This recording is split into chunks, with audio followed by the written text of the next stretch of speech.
우연히 아내의 차 블루투스에 연결되었다가 아내가 옛 애인과 계획을 짜는 소리를 듣게 되었다. 그가 세금 혜택을 위해 진명이를 넘겨주기만 하면 우린 그 개자식 없이 새로운 삶을 시작하는 데 필요한 모든 걸 갖게 되는 거야. 그들은 웃었다. 나는 그 후로 87일 동안 완벽한 남편 역할을 계속했다. 오늘 아침 내 핸드폰은 부재중 전화 142통으로 폭발할 지경이었다. 내가 우주의 계시 같은 걸 믿는다는 말은 아니다. 하지만 만약 화요일 아침에 인격이 있다면 오늘 아침은 내가 주민센터에서 45분을 기다린 후에야 번호표 잘못 뽑으셨네요. 라고 말해주는 그런 직원의 모습이었을 것이다. 어떤 유형인지 알 것이다. 생기 없는 눈, 커피 찌든 숨, 아마도 남들이 고통받는 걸 스포츠처럼 즐기는 사람. 나는 SSG 푸드마켓 주차장 차 안에 앉아 있었다. 그곳은 중산층 한국인들이 유기농 K를 보며 우월감을 느끼는 동시에 왜 자신의 통장 잔고는 울고 있는지 의아해하는 곳이다. 나는 나의 전형적인 화요일 루틴을 과학의 경지까지 끌어올렸다. 마치 액체화된 우월감 같은 맛이 나는 터무니없이 비싼 콜드브루를 산다. 차에 앉아 정확히 7분 동안 90년대로 플레이리스트를 들으며 증권사 애널리스트라는 직업을 즐기는 척해야 하는 또 다른 하루를 정신적으로 준비한다. 스포일러 경고.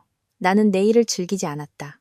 하지만 그 월급 덕분에 아내 김아라의 필라테스 회원권과 대략 70%는 그녀의 미적 비전, 30%는 나의 조용한 패배의 수용으로 이루어진 우리 집의 주택담보대출금을 낼 수 있었다. 혹시 궁금할까봐 말하자면 차 스피커에서는 YB의 이질개가 흘러나오고 있었다.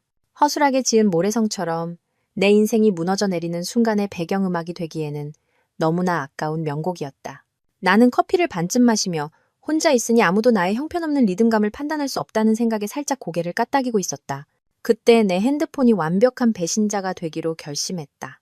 블루투스가 연결될 때 나는 그 띵하는 알림 소리를 알 것이다. 그래, 그 소리가 났다. 문제는 내가 무언가에 연결하려고 시도하지 않았다는 점이다. 나는 혼란스러워하며 핸드폰 화면을 내려다봤다. 내가 마지막으로 의도적으로 무언가와 페어링했던 건 아마 2019년이었고 그것도 차의 AUX 단자가 고장나서 정신병자처럼 침묵 속에서 운전하기를 거부했기 때문이었다. 화면에는 H의 에어팟이라는 장치와의 연결이 표시되어 있었다. H의 에어팟, 하라의 에어팟, 내 아내의 에어팟. 그 에어팟은 내 차와 충분히 가까웠고 내 핸드폰은 이렇게 생각한 모양이다. 이봐, 재밌는 거 없을까? 이 남자의 존재 전체를 망쳐버리자. 기술이란 주머니 속에 정말 유능한 밀고자를 키우는 것과 같다. 그리고 바로 그때 나는 들었다. 그녀의 웃음소리. 저녁 파티에서 누가 치과 신경치료만큼이나 재미없는 농담을 할 때 짓는 그런 웃음이 아니었다. 장모님이 가족 단톡방에 막걸리와 관련된 짤을 올렸을 때 보여주는 예의, 바른 작은 웃음도 아니었다. 아니, 이건 그 웃음이었다. 진짜 웃음. 순수하고 여과되지 않은 기쁨처럼 들리는 웃음. 우리가 처음 데이트를 시작했을 때 내가 바보같이 액션 영화배우 흉내를 내면 나를 향해 지어주던 그런 종류의 웃음. 아직 비디오 가게에서 DVD를 빌려보던 시절, 소파에 앉아 지적인 영화를 볼 것처럼. 굴다가 결국 폭발 장면이 나오는 영화를 고르며 토요일을 통째로 보내던 그 시절의 웃음. 나는 그 웃음소리를 너무 오랫동안 듣지 못했다. 솔직히 그녀가 그런 웃음을 지을 수 있다는 사실조차 잊고 있었다. 아마 결혼 3년 차쯤에 유머 감각과 함께 외과적으로 제거해버린 줄 알았다. 하지만 그 웃음소리가 바로 거기. 내 차 스피커를 통해 마치 우주적인 농담처럼 수정같이 맑게 흘러나오고 있었다. 그리고 다른 목소리가 들려왔다. 남자 목소리. 벽을 치고 싶게 만드는 그런 부드러운 목소리. 아마 매일 아침 거울을 보며 사실은 말이야 라고 말하는 연습을 할 것 같은 종류의 목소리. 자신감 넘치고 거만하며 2008년 금융위기 때 주식시장보다 더 빨리 내 위장이 곤두박질치게 만드는 익숙함. 최태호. 태호였다. 그녀의 전 남자친구 최태호. 6개월 전 그가 문자를 보내기 시작했을 때 그저 친구일 뿐이라고 맹세했던 그 남자. 비즈니스 네트워킹을 도와주고 있다고 주장했던 그 남자. 나는 평일 밤 10시에 이루어지는 비즈니스 네트워킹에 그렇게 많은 이모티콘이 필요하다고 믿어야만 했다. 그가 세금 혜택 때문에 진명이를 넘겨주기만 하면 태호의 목소리가 말했다. 나는 그의 말투에 담긴 비웃음까지 들을 수 있을 것 같았다. 우리가 함께 새로운 삶을 시작하는 데 필요한 모든 걸 갖게 되는 거야. 아, 정말 그 개자식한테서 벗어나고 싶어 미치겠어. 그들은 웃었다. 웃었다. 그 웃음, 그녀의 진짜 진심 어린 몇 년간 듣지 못했던 그 웃음이 나를 개자식이라고 부르는 것을 축하하는 데 사용되고 있었다. 늑대나 shepherd 같은 멋진 개도 아니었다. 그냥 그 개자식, 평범하고 대체 가능하며 아마도 비싼 신발을 물어뜯고 카펫에 오줌이나 싸는 그런 종류의 개. 나는 차 안에서 이미 핀이 뽑힌 수류탄처럼 터무니없이 비싼 커피를 들고 앉아 있었다. 그리고 내 뇌는 그냥 멈춰버린 것 같았다. 너무 많은 탭이 열려 시스템 전체가 난 빠질래라고 말하는 것처럼 블루 스크린이 뜬 것 같았다. 90년대 록은 계속 흘러나왔다. 윤도현은 결코 가질 수 없는 것을 원하는 노래를 부르고 있었고 이건 너무나도 노골적으로 내 상황과 맞아떨어졌다. 한 여자가 유기농 농산물과 아마도 제로에 가까운 결혼 문제로 가득 찬 쇼핑카트를 밀며 내 차 옆을 지나갔다. 내 커피는 식어가고 있었다. 하라와 태호는 내 귀에서 계속해서 그들의 미래, 내 집, 내 돈, 그들의 새로운 삶에 대해 이야기하고 있었다. 마치 내가 이미 공략법을 알아낸 장애물 코스라도 되는 것처럼 나는 분노했어야 했다. 그녀가 있는 곳으로 바로 차를 몰았어야 했다. 마침내 척추가 생긴 로맨틱 코미디 주인공처럼 문을 박차고 들어가 해명을 요구했어야 했다. 당장 변호사에게 전화했어야 했다. 핸드폰을 창밖으로 던져버리고 허공에 대고 소리쳤어야 했다. 대신 나는 성숙하고 정서적으로 안정적이며 전혀 멘붕을 겪고 있지 않은 남자라면 누구나 할 법한 행동을 했다. 배신감과 비싼 에스프레소, 원두가 섞인 맛이 났지만 커피를 다 마셨다. 침착하게 차에서 내려 SSG 푸드마켓으로 들어가 전혀 필요하지 않은 12개짜리 키친타월 묶음을 샀다. 계산대에 있던 20살도 안 돼 보이는 민호라는 이름표를 단 직원이 환경보호단체에 기부하겠냐고 물었다. 나는 내라고 답하고 7,000원을 기부했다. 내 인생이 활활 타오르는 와중에도 나는 여전히 삼림벌채를 걱정하는 모양이었다. 마치 가정의 안정을 상징하는 담요처럼 키친타월을 팔에 끼고 차로 돌아오면서 내 머릿속에 계획이 하나 떠오르기 시작했다. 좋은 계획은 아니었다. 아마 똑똑한 계획도 아니었을 것이다. 하지만 그건 나의 계획이었다. 나는 그들을 대면하지 않을 것이다. 아직은 내가 안다는 사실을 알려줘서 그들에게 만족감을 주지 않을 것이다. 대신 나는 계속 연기할 것이다. 나는 완벽한 남편, 순종적인 개, 그들이 생각하는 세금 혜택 서류에 서명할 호구가 될 것이다. 정확히 87일 동안. 왜 87일이냐고? 90일은 너무 딱 떨어지는 느낌이었고 나는 딱 떨어지는 숫자를 잘 다루지 못했다. 게다가 그 시간은 내가 준비하고 기록하고 그들의 새로운 삶을 아무도 보고 싶어하지 않는 싸구려 시트콤의 재고 떨이처럼 만들어버릴 소송을 준비하기에 충분한 시간이었다. 나는 차에 다시 타서 그들의 승리 축하연을 더 이상 듣지 않기 위해 핸드폰을 비행기 모드로 바꿨다. 그리고 나의 멍청한 키친타월과 새로운 목적의식을 가지고 집으로 향했다. 그 개자식은 이제 새로운 재주를 배울 참이었다. 하라가 집에 돌아온 것은 밤 9시 47분이었다. 이미 나쁜 결과가 나올 것을 알면서도 검사 결과를 기다리는 사람처럼 시간을 확인하기 시작했기 때문에 정확히 안다. 그녀는 온갖 연기를 하며 현관으로 들어섰다. 열쇠를 짤랑거리고 내가 모르는 노래를 흥얼거리면서 아마 태호가 그들의 슬픈 작은 사랑의 보금자리에서 틀어줬을 법한 노래겠지. 내 무지 위에 새겨진 가장 먼저 나를 덮친 것은 냄새였다. 바닐라 향수. 그녀가 특별한 날에만 아껴 쓰는 비싼 종류의 향수. 이제 그 특별한 날에는 화요일에 남편을 배신하는 것도 포함되는 모양이었다. 그 향기는 다른 무언가와 섞여 있었다. 죄책감 혹은 인간이 누군가의 인생을 적극적으로 망치고 있을 때 분비하는 페로몬 같은 것. 만약 그 향을 병에 담아 팔 수 있다면 오드 오데시티, 뻔뻔함의 향수라고 이름 붙여 백화점에서 당신을 아내가 아닌 여자들에게 저항할 수 없게 만들어줄 것이라고 약속하는 향수 옆에서 팔릴 것이다. 나는 소파에 앉아 있었다. 미드 센추리 모던 스타일이라며 그녀가 고집했던 회색 소파. 가구에 대해 3시간 동안 대화하고 싶지 않아서 동의했던 그 소파에 앉아 펭귄에 대한 다큐멘터리를 보는 척했다. 사실 보고 있지는 않았다. 펭귄은 평생 한 짝과 살다는데 오늘 밤 내 스트리밍 서비스 추천 목록에 이런 걸 띄워주는 우주는 정말 뒤틀린 유머 감각을 가졌다고 생각하고 있었다. 자기야, 왔어? 나는 고개를 들며 말했다. 내 얼굴이 네가 전 남자친구랑 내 집 훔쳐서 도망갈 계획인 거 알아라는 표정이 아니라 평소에 내 얼굴이기를 바랐다. 참고로 그 두 표정은 놀라울 정도로 비슷하다. 둘 다 입으로는 웃고 있지만 눈은 비명을 지르고 있다는 공통점이 있다. 그녀가 몸을 숙였고 나는 그녀의 뺨에 키스했다. 내가 가진 줄도 몰랐던 모든 자제력을 동원해야 했다. 낯선 사람에게 키스하는 것 같았다. 아니, 정확히는 나를 강탈하고 있는 사람에게 키스하는 것 같았다. 강도질 중간에 잠시 멈춰서 가벼운 애정 표현을 받아주는 것처럼.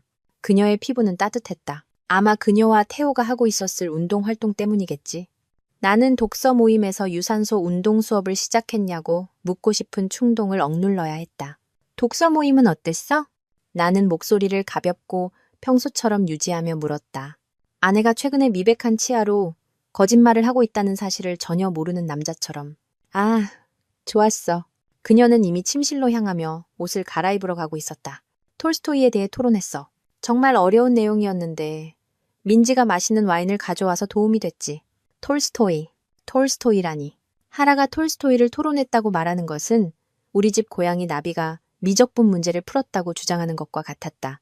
아니, 그건 나비에게 불공평한 말이다. 나비는 적어도 똑똑해 보이려는 척은 안 하니까. 하라가 마지막으로 읽은 책은 아마 인스타그램 인플루언서의 자서전이었을 것이다. 그 책조차도 아마 오디오북으로 들었을 것이다. 그녀는 샤워를 하러 들어갔고 나는 노트북을 꺼냈다. 작전명, 골든 리트리버라는 제목의 문서를 열었다. 아주 미묘하다고 생각했다. 나는 할 일 목록을 만들기 시작했다. 복수를 위한 목록, 해야 할 일, 탐색, 모든 것을 파헤친다. 문자, 전화, 영수증, 의심스러운 늦은 고객 미팅. 내 결혼 생활의 법의학 회계사가 되어 국정원도 게을러 보이게 만든다. 애정 공세, 그녀가 생각하는 착한 아이처럼 행동한다.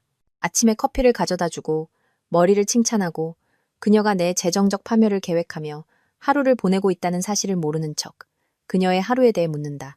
내 인생이 달린 것처럼 비유적인 꼬리를 흔든다. 적절한 순간까지 짖지 않기.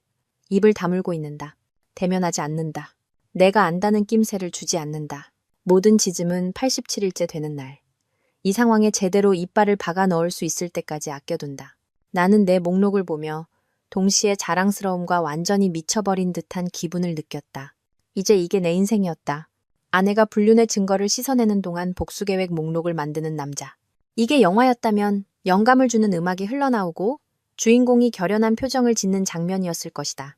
현실에서 나는 잠옷바지를 입고 눅눅한 나초를 먹으며 이게 인생의 밑바닥인지 아니면 그 밑에 있는 지하실의 예고편인지 궁금해하고 있었다. 샤워기 소리가 멈췄다. 나는 재빨리 그 문서를 2024년 세금 자료라는 폴더에 저장했다. 하라는 세금 관련 자료는 자발적으로 보느니 차라리 죽는 걸 택할 여자였으니까. 그리고 노트북을 닫고 펭귄 다큐멘터리로 돌아갔다. 적어도 이 행성의 어떤 종은 헌신이라는 것을 이해하고 있었다. 하라는 목욕 가운을 입고 수건으로 머리를 감싼 채 나왔다. 내가 베개에 대고 소리 지르고 싶게 만드는 편안하고 만족스러운 모습이었다. 뭐 봐? 그녀가 내 옆에 앉으며 물었다. 펭귄. 내가 말했다. 귀엽네. 그녀는 대답했지만 이미 핸드폰을 보고 있었다. 아마 태호에게 자기 남편이 얼마나 눈치 없는지, 이 일이 얼마나 쉬울지, 그 멍청한 개가 자기 목줄이 다른 사람에게 넘어갈 거라는 사실조차 알아채지 못했다고 문자를 보내고 있겠지. 나는 그녀가 독서 모임 때문에 피곤하다며 잠자리에 들 때까지 기다렸다. 그건 아마 두 개의 관계와 사기 계획을 동시에 저글링하느라 감정적으로 지쳤다는 암호였을 것이다. 그리고 다시 노트북을 꺼냈다. 나는 다음 2시간 동안 우리 지역의 이혼 전문 변호사를 검색했다. 마치 외과 의사를 고르는 것처럼 후기를 읽었다. 어떤 의미에서는 정말 그랬으니까. 내 생명 유지 장치들, 즉 재정적, 그리고 다른 모든 것들을 그대로 둔 채 내 인생에서 하라를 외과적으로 제거해줄 사람이 필요했다. 그때 그녀를 발견했다. 고혜란 변호사. 모든 사이트에서 별점 5점. 영화 예고편 문구처럼 익히는 후기들. 그녀는 법정에서 제 전 남편을 박살냈어요. 한 푼도 아깝지 않아요. 이 여자는 블레이저를 입은 상어예요. 그녀의 프로필 사진에는 40대로 보이는 흑발의 여성이 있었다. 날카로운 눈, 그리고 이혼 소송에서 나올 수 있는 모든 더러운 수법을 다 봤고 아마 몇 개는 직접 발명했을 것 같은 미소를 짓고 있었다. 그녀의 웹사이트에는 상담 신청 양식이 있었다. 나는 새벽 2시 47분에 양식을 작성했다. 아내가 만화 속 악당이라는 사실을 막 발견한 남자의 광적인 에너지로 타자를 쳤다. 제목, 긴급 상담 요청, 메시지. 아내가 사기를 치고 제 집을 훔쳐 전 남자친구와 도망갈 계획을 하고 있습니다. 증거가 있습니다. 제게는 87일이 있습니다. 이혼 소송에서 아내가 얻는 것이 후회뿐이도록 도와줄 사람이 필요합니다. 2번 생각하기 전에 전송 버튼을 눌렀다. 노트북을 닫고 아내 옆에 누워 잠을 청했다. 나를 사랑하고 소중히 여기겠다고 약속했지만 그 약속을 구속력 있는 계약이라기보다는 제안 정도로 읽은 듯한 여자 옆에서 다음 날 아침 나는 고혜란 변호사 사무실에서 온 이메일을 보고 잠에서 깼다. 오전 10시에 상담이 가능하다고 했다. 나는 즉시 답장했다. 가겠습니다. 오전 9시 55분. 나는 시내에 있는 그녀의 사무실 건물로 들어가 엘리베이터를 타고 7층으로 올라갔다. 가죽과 값비싼 법적 복수의 냄새가 나는 대기실에 앉아 있었다. 그녀의 비서가 내 이름을 부르자 나는 그를 따라 통유리창이 있는 사무실로 들어갔다. 아마 내 자동차 할부금보다 월세가 더 비쌀 것 같은 도시 전경이 보였다. 고혜란 변호사는 수천 건의 결혼이 죽어가는 것을 목격했을 법한 책상 뒤에 앉아 있었다. 그녀는 사진과 똑같았다. 날카롭고 프로페셔널하며 최고의 의미에서 약간 무서웠다. 자, 그녀가 책상 위에 손을 모으고 말했다. 시간당 50만 원 이상을 받으면서도 그 가치를 충분히 해내는 사람의 강렬함으로 나를 바라보며 복수를 원하세요? 아니면 결과를 원하세요? 나는 망설이지도 않았다. 둘 다요. 그녀는 미소 지었다. 따뜻한 미소가 아니라 여섯수 앞에 체크메이트를 본 체스 선수가 짓는 그런 미소였다. 그럼 이렇게 하세요. 그녀가 몸을 앞으로 숙이며 말했다. 실제 느끼는 것보다 더 멍청하게 행동하세요.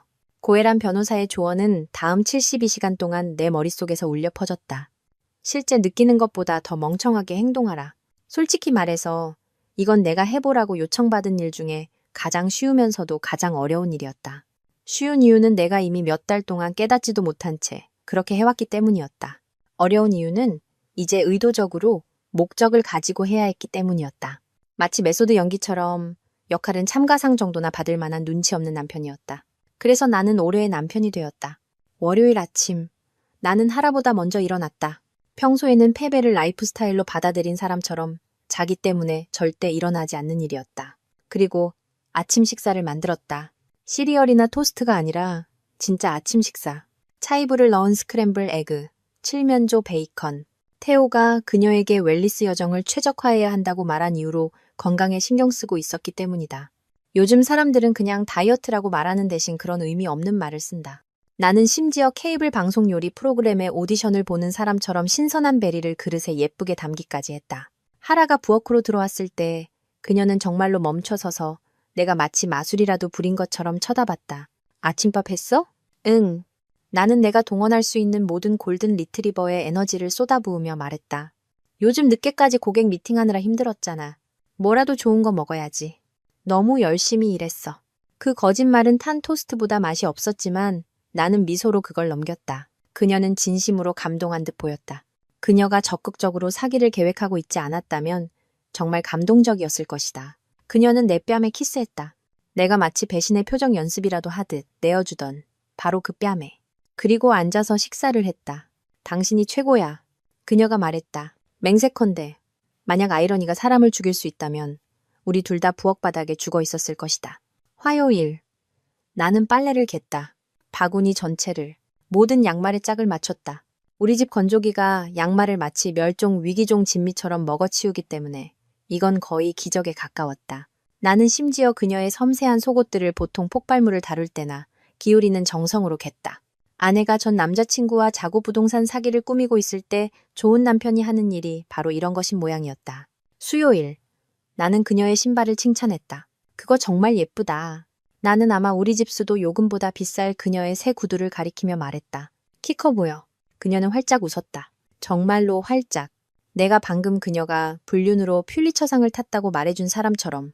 그동안 나는 계속 지켜보고 배우고 기록했다. 내가 미국에서 가장 지지적인 배우자 역할을 하는 동안 하라의 핸드폰은 90년대의 전성기를 찍고 망한 쇼핑몰의 크리스마스 트리처럼 불이 들어오고 있었기 때문이다.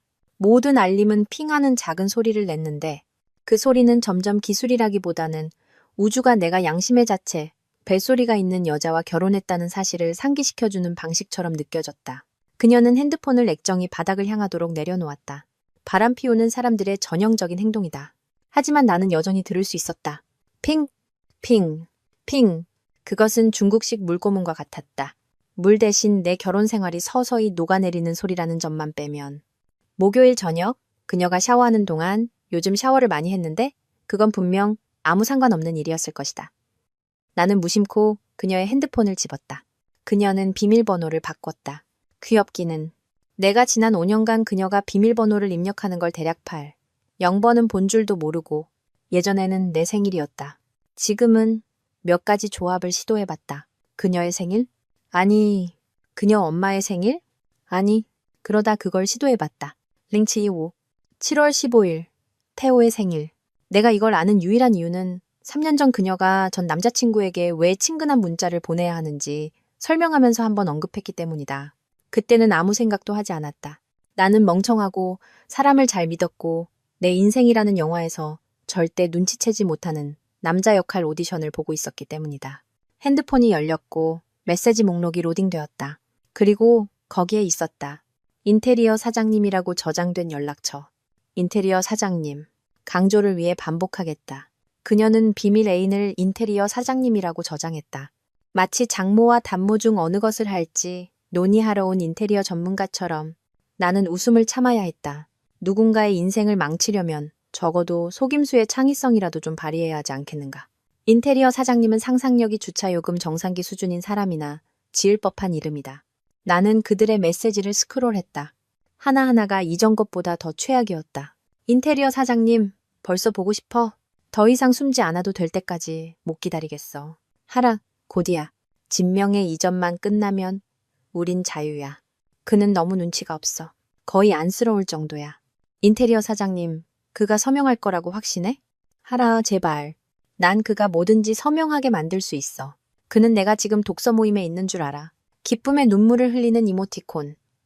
그 이모티콘, 그 웃는 이모티콘. 내가 아래층에서 자기 존중감을 모두 잃어버린 가정부처럼 그녀의 속옷을 개고 있는 동안 그녀는 내가 얼마나 조종하기 쉬운지에 대해 웃고 있었다. 나는 스크린샷을 찍어 내 이메일로 보냈고 보낸 증거를 삭제했다. 그리고 그녀의 핸드폰을 원래 있던 자리에 그대로 두었다. 똑딱거리는 시한폭탄처럼 액정이 바닥을 향하게.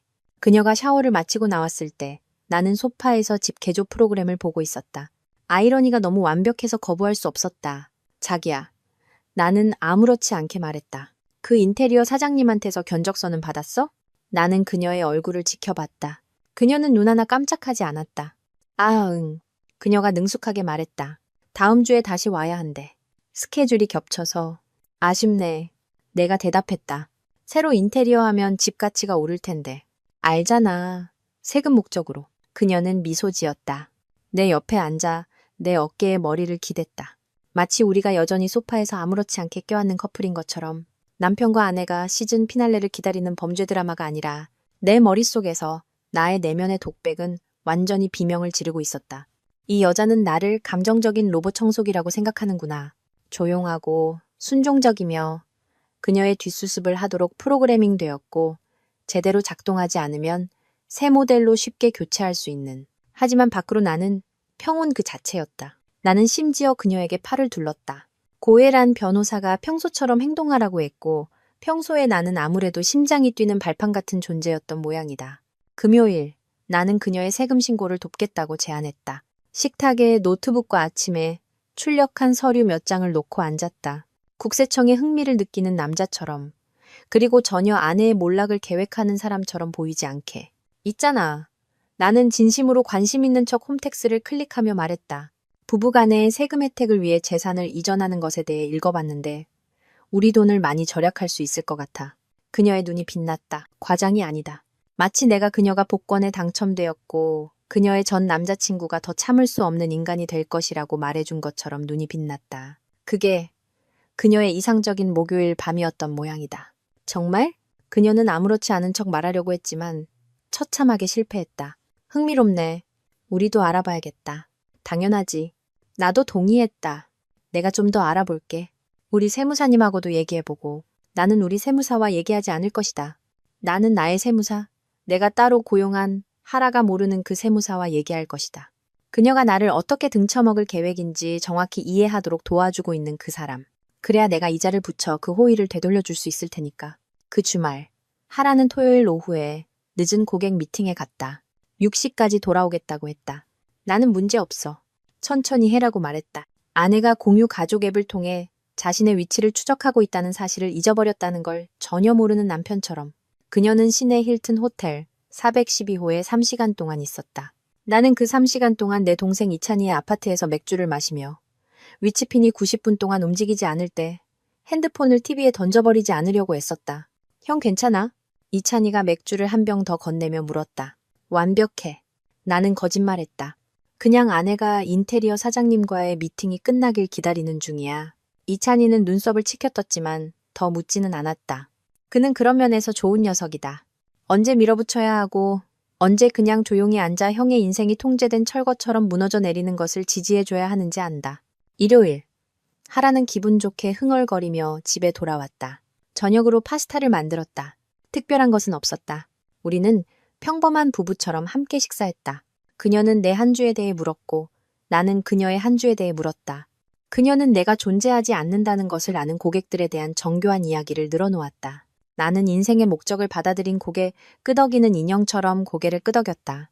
저녁 식사 후 나는 서재에서 서류를 정리하겠다며 자리를 떴다. 대신 나는 노트북을 열어 점점 늘어나는 드래곤 길들이기 아내 편이라는 제목의 폴더에 자료를 추가했다. 이제 그 폴더에는 하라와 인테리어 사장님 사이의 문자 메시지, 47개의 스크린샷, 소위 업무 미팅 중에 그녀가 호텔에 있었음을 보여주는 위치 데이터, 우리가 함께 가본 적 없는 레스토랑에서 결제된 신용카드 명세서 내가 조용히 입수했다. 그리고 그녀와 태우가 그들의 새로운 시작을 위한 시간표를 논의하는 내용이 포함된 그녀가 실수로 우리 공유 클라우드에 남겨둔 음성 메모까지 들어있었다.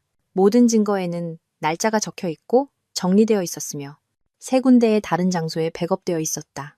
나는 범죄 다큐멘터리를 보면서 배신당하는 것보다 더 나쁜 것은 배신당하고 하드드라이브 고장으로 증거를 잃는 것이라는 걸 배웠기 때문이다. 2주차가 끝날 무렵 나는 내 아내는 사기꾼. 러브스토리라는 책을 쓸 만큼의 자료를 모았다. 3주차가 끝날 무렵 나는 내 연기를 완성했다. 오스카상 감이었다. 나는 명령에 따라 미소 지을 수 있었고 그녀의 농담에 웃을 수 있었으며 현실 감각을 잃은 메소드 배우의 헌신으로 그녀의 거짓말을 믿는 척 할 수 있었다. 그리고 매일 밤 나는 그녀 옆에 누워 잠자리에 들었다. 영원을 약속했던 그리고 나에게 같은 약속을 했던 이 여자 옆에서 내 마음이 매우 우울한 파일 시스템처럼 모든 새로운 배신을 목록화하는 동안 잠자는 척했다. 걔는 재주를 배우고 있었다. 그래. 하지만 그녀가 기대했던 재주는 아니었다. 아내가 바람 피우는 걸 잡았을 때 아무도 말해주지 않는 게 뭔지 아는가? 영화에 나오는 극적인 대결 장면 같은 게 아니다. 접시를 던지거나 빗속에서 뛰쳐나가는 것도 아니다. 화요일 오전 10시에 가장 친한 친구인 상우와 스타벅스에 앉아 그가 당신 아내의 디지털 생활을 해킹하는 동안 바리스타가 당신을 강도 모의범으로 생각하지 않도록 핸드폰을 보는 척하는 것과 같은 이상하고 평범한 순간들이다. 오상우는 개인정보보호법을 실제 법률이라기보다는 부드러운 제안 정도로 생각하는 그런 종류의 친구다. 그는 시내의 어떤 기술 회사에서 IT 일을 하는데 나는 그 회사가 혁신적이거나 아니면 뭔가 의심스러운 것의 위장 회사일 거라고 70% 확신한다. 어느 쪽인지 알아내지는 못했다. 그는 두꺼운 뿔테 안경, 영원히 구겨진 버튼다운 셔츠, 그리고 에스프레소 12잔을 마셨지만 여전히 모든 것에 대해 이상하게 침착해 보이는 에너지를 가지고 있다. 로봇을 만들거나 국정원에 침입할 사람이 필요하다면 상우가 제격일 것이다. 그는 아마 당신의 비밀번호 선택이 얼마나 창피할 정도로 예측 가능한지 설명하면서 그 일을 해줄 것이다. 그러니까 정리 좀 해보자. 상우가 노트북에서 눈을 떼지 않고 말했다. 그의 노트북에는 중학생 공책보다 더 많은 스티커가 붙어 있었다. 네, 아내가 인테리어 사장님이라고 저장한 남자랑 바람을 피우고 있고 넌 그녀가 네 집을 훔치기 전에 법적 소송을 준비하기 위해 그녀의 클라우드 백업 전체를 복제해달라고? 요점은 그거야. 나는 후회와 캐러멜 시럽 맛이 나는 커피를 마시며 말했다. 그리고 네가 모르는 척한 지 얼마나 됐다고? 산조. 앞으로 66일 남았어. 상우가 마침내 고개를 들었다.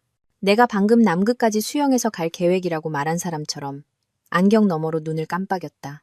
야, 그건 내가 들어본 것 중에 가장 정신 나간 짓이야. 난 한 번은 어떤 남자가 잠도 안 자고 17시간 동안 코드 디버깅 하는 것도 봤다고. 그래서 클라우드 복제해준다는 거야? 안 해준다는 거야? 그는 씩 웃었다. 누군가 자기 게임 계정을 해킹하려 했을 때 3일 동안 추적해서 그들의 형편없는 암호화에 대해 강력하게 비판하는 이메일을 보낸 이후로 가장 큰 즐거움을 얻었기 때문에 나를 절대적으로 도와줄 거라는 표정이었다. 당연히 해줘야지. 로그인 정보죠. 나는 하라의 이메일과 지난주 그녀가 치과 예약 확인을 위해 이메일을 확인해달라고 했을 때 알아낸 비밀번호가 적힌 종이를 테이블 너머로 밀었다. 비밀번호는 테오하라 2024였다. 농담이 아니다. 차라리 내블루니 증거라고 저장해서 모두의 시간을 절약해주는 게 나았을 것이다. 상우는 아마 90초 정도 타자를 쳤다. 그의 손가락은 매우 공격적인 피아노 협주곡을 연주하는 것처럼 키보드 위를 움직였다. 세상에, 보안이 엉망이잖아. 그가 중얼거렸다. 2단계 인증도 꺼놨고 대여섯 개 계정에 같은 비밀번호를 쓰고 있어. 와, 위치 공유도 영구적으로 켜놨네. 잡히고 싶은 건가? 무슨 도움을 요청하는 신호 같은 거야? 내 생각엔 그냥 내가 확인할 만큼 똑똑하지 않다고 진심으로 믿는 것 같아. 내가 말했다.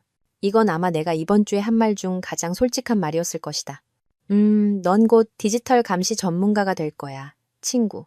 상우의 화면은 폴더, 문서, 그리고 2019년부터의 하라의 전체 디지털 존재로 보이는 것들로 가득 찼다. 오케이, 전부 다운로드 중이야. 사진 문서, 메시지, 캘린더 일정, 전부 다. 한 10분 정도 걸릴 거야. 그동안 왜 정상적인 사람처럼 지금 당장 이혼하지 않고 87일을 기다리는지 말해줄래?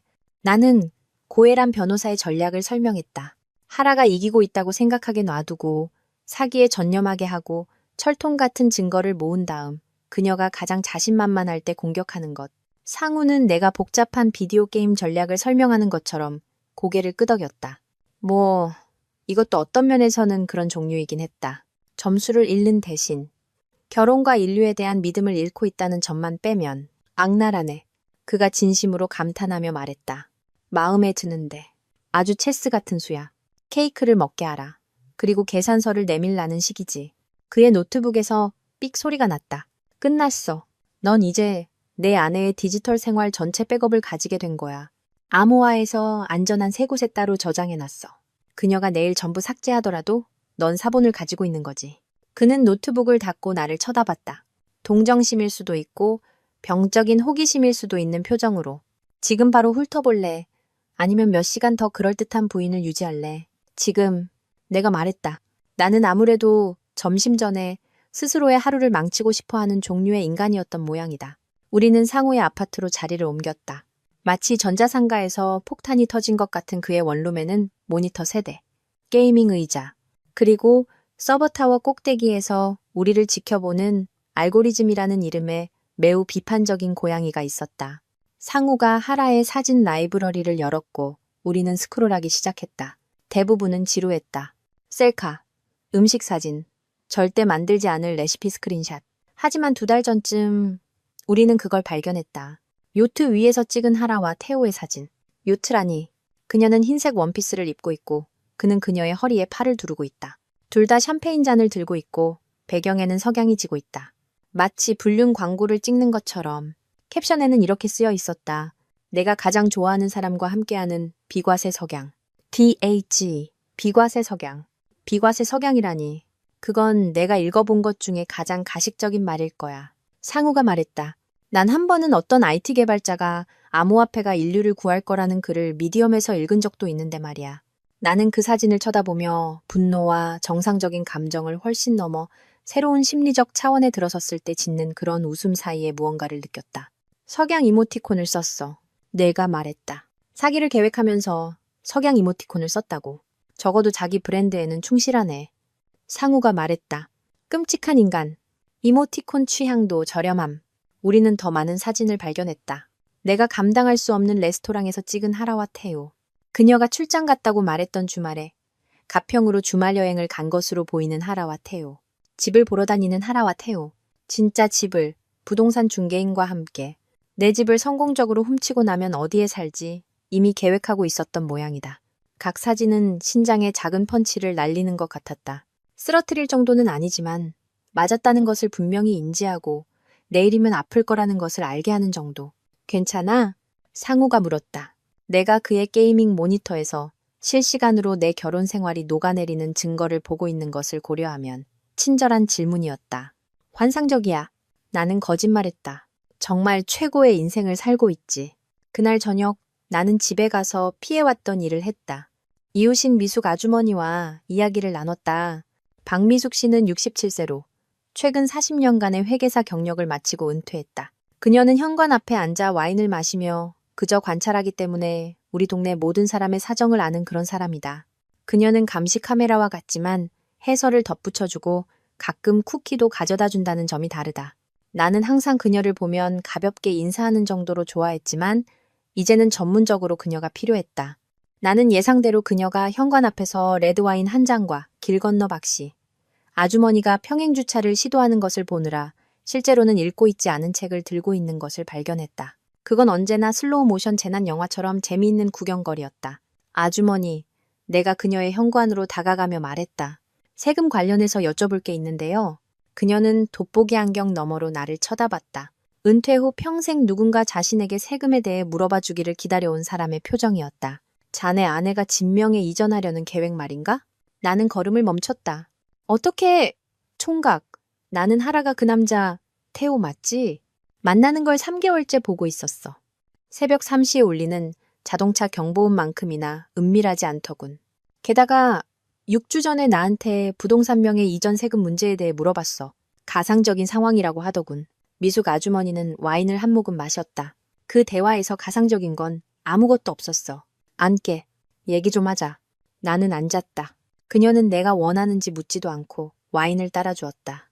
나는 정말로 와인이 필요했기 때문에 감사했다. 그 여자가 하려는 짓은 이거야. 미숙 아주머니가 말했다. 그녀의 목소리는 특히 느린 학생에게 복잡한 수학 문제를 설명하는 사람의 톤을 띄었다. 세금 혜택을 핑계로 집 명의를 자기 이름으로 이전하라고 자네를 설득할 거야. 상속세나 양도세를 피하기 위해서라거나 다른 그럴듯한 이유를 댈 거란 말이지. 일단 집이 자기 명의가 되면 자네 몰래 팔아치우거나 자네를 쫓아내고 자기랑 남자친구를 위해 집을 차지할 거야. 어느 쪽이든 자네는 집을 잃고 아마 돈도 한 뭉텅이 잃게 될 거야. 그건... 나는 말을 더듬었다. 그건 엄청나게 불법이잖아요. 그렇죠? 아, 지극히 불법이지. 미숙 아주머니가 쾌활하게 말했다. 하지만 생각보다 자주 먹히는 수법이야. 사람들이 배우자를 믿으니까 서류를 읽지도 않고 서명하고 파트너가 자신의 최선의 이익을 생각하고 있다고 믿거든. 그녀는 의미심장하게 나를 쳐다봤다. 하지만 자네는 그보다 똑똑하잖아. 안 그런가? 그러려고 노력 중이에요. 내가 말했다. 변호사도 선임했고 증거도 모으고 있어요. 그냥 앞으로 63일 동안 미치지 않고 어떻게 버텨야 할지 알아내려고 노력 중이에요. 미숙 아주머니는 이런 이야기를 100번은 겪어본 사람의 여유로운 자신감으로 내 손을 토닥였다. 총각, 그 여자는 세금 혜택을 노리는 게 아니야. 뼈째로 다 발라먹으려는 거지. 집, 돈, 아마 자네 퇴직연금 계좌까지 접근할 방법을 알아내면 그것까지도. 하라 같은 여자들과 태호 같은 남자들은 결혼을 비즈니스 거래로 봐. 그리고 지금 자네는 그들이 청산하려는 자산인 거야. 나는 와인을 길게 마셨다. 그건 제가 들어본 말 중에 최악이네요. 한 번은 의사 선생님이 제 척추 자세가 물음표 같다고 하신 적도 있는데 말이죠. 그녀는 웃었다. 진짜 진심 어린 웃음. 왠지 그 웃음소리에 이 모든 상황이 조금 덜 종말론적으로 느껴졌다. 자네는 괜찮을 거야. 그녀가 말했다. 자네는 이미 그 여자보다 10걸음은 앞서 있고 그 여자는 그걸 알지도 못해. 그냥 2달만 더 좋은 남편 연기를 계속해. 자기가 이겼다고 생각하게 놔두라고. 그리고는 그녀는 누군가의 발밑에서 양탄자를 확 잡아채는 듯한 손짓을 했다. 짜잔! 나는 그날 밤 몇 주 동안 느끼지 못했던 감정을 느끼며 집으로 돌아갔다. 희망. 작고 연약하며 아마 다시 짓밟힐 희망. 하지만 그럼에도 불구하고 희망이었다. 내가 돌아왔을 때 하라는 이미 잠들어 있거나 잠든 척하고 있었다. 나는 아직 그녀를 위해 연기할 준비가 되지 않았기 때문에 괜찮았다. 나는 서재에 앉아 노트북을 열고 내가 모은 모든 증거를 보았다. 작전명. 골든 리트리버 23일차. 그게는 모든 뼈가 어디에 묻혀 있는지 정확히 배우고 있었다. 작전명.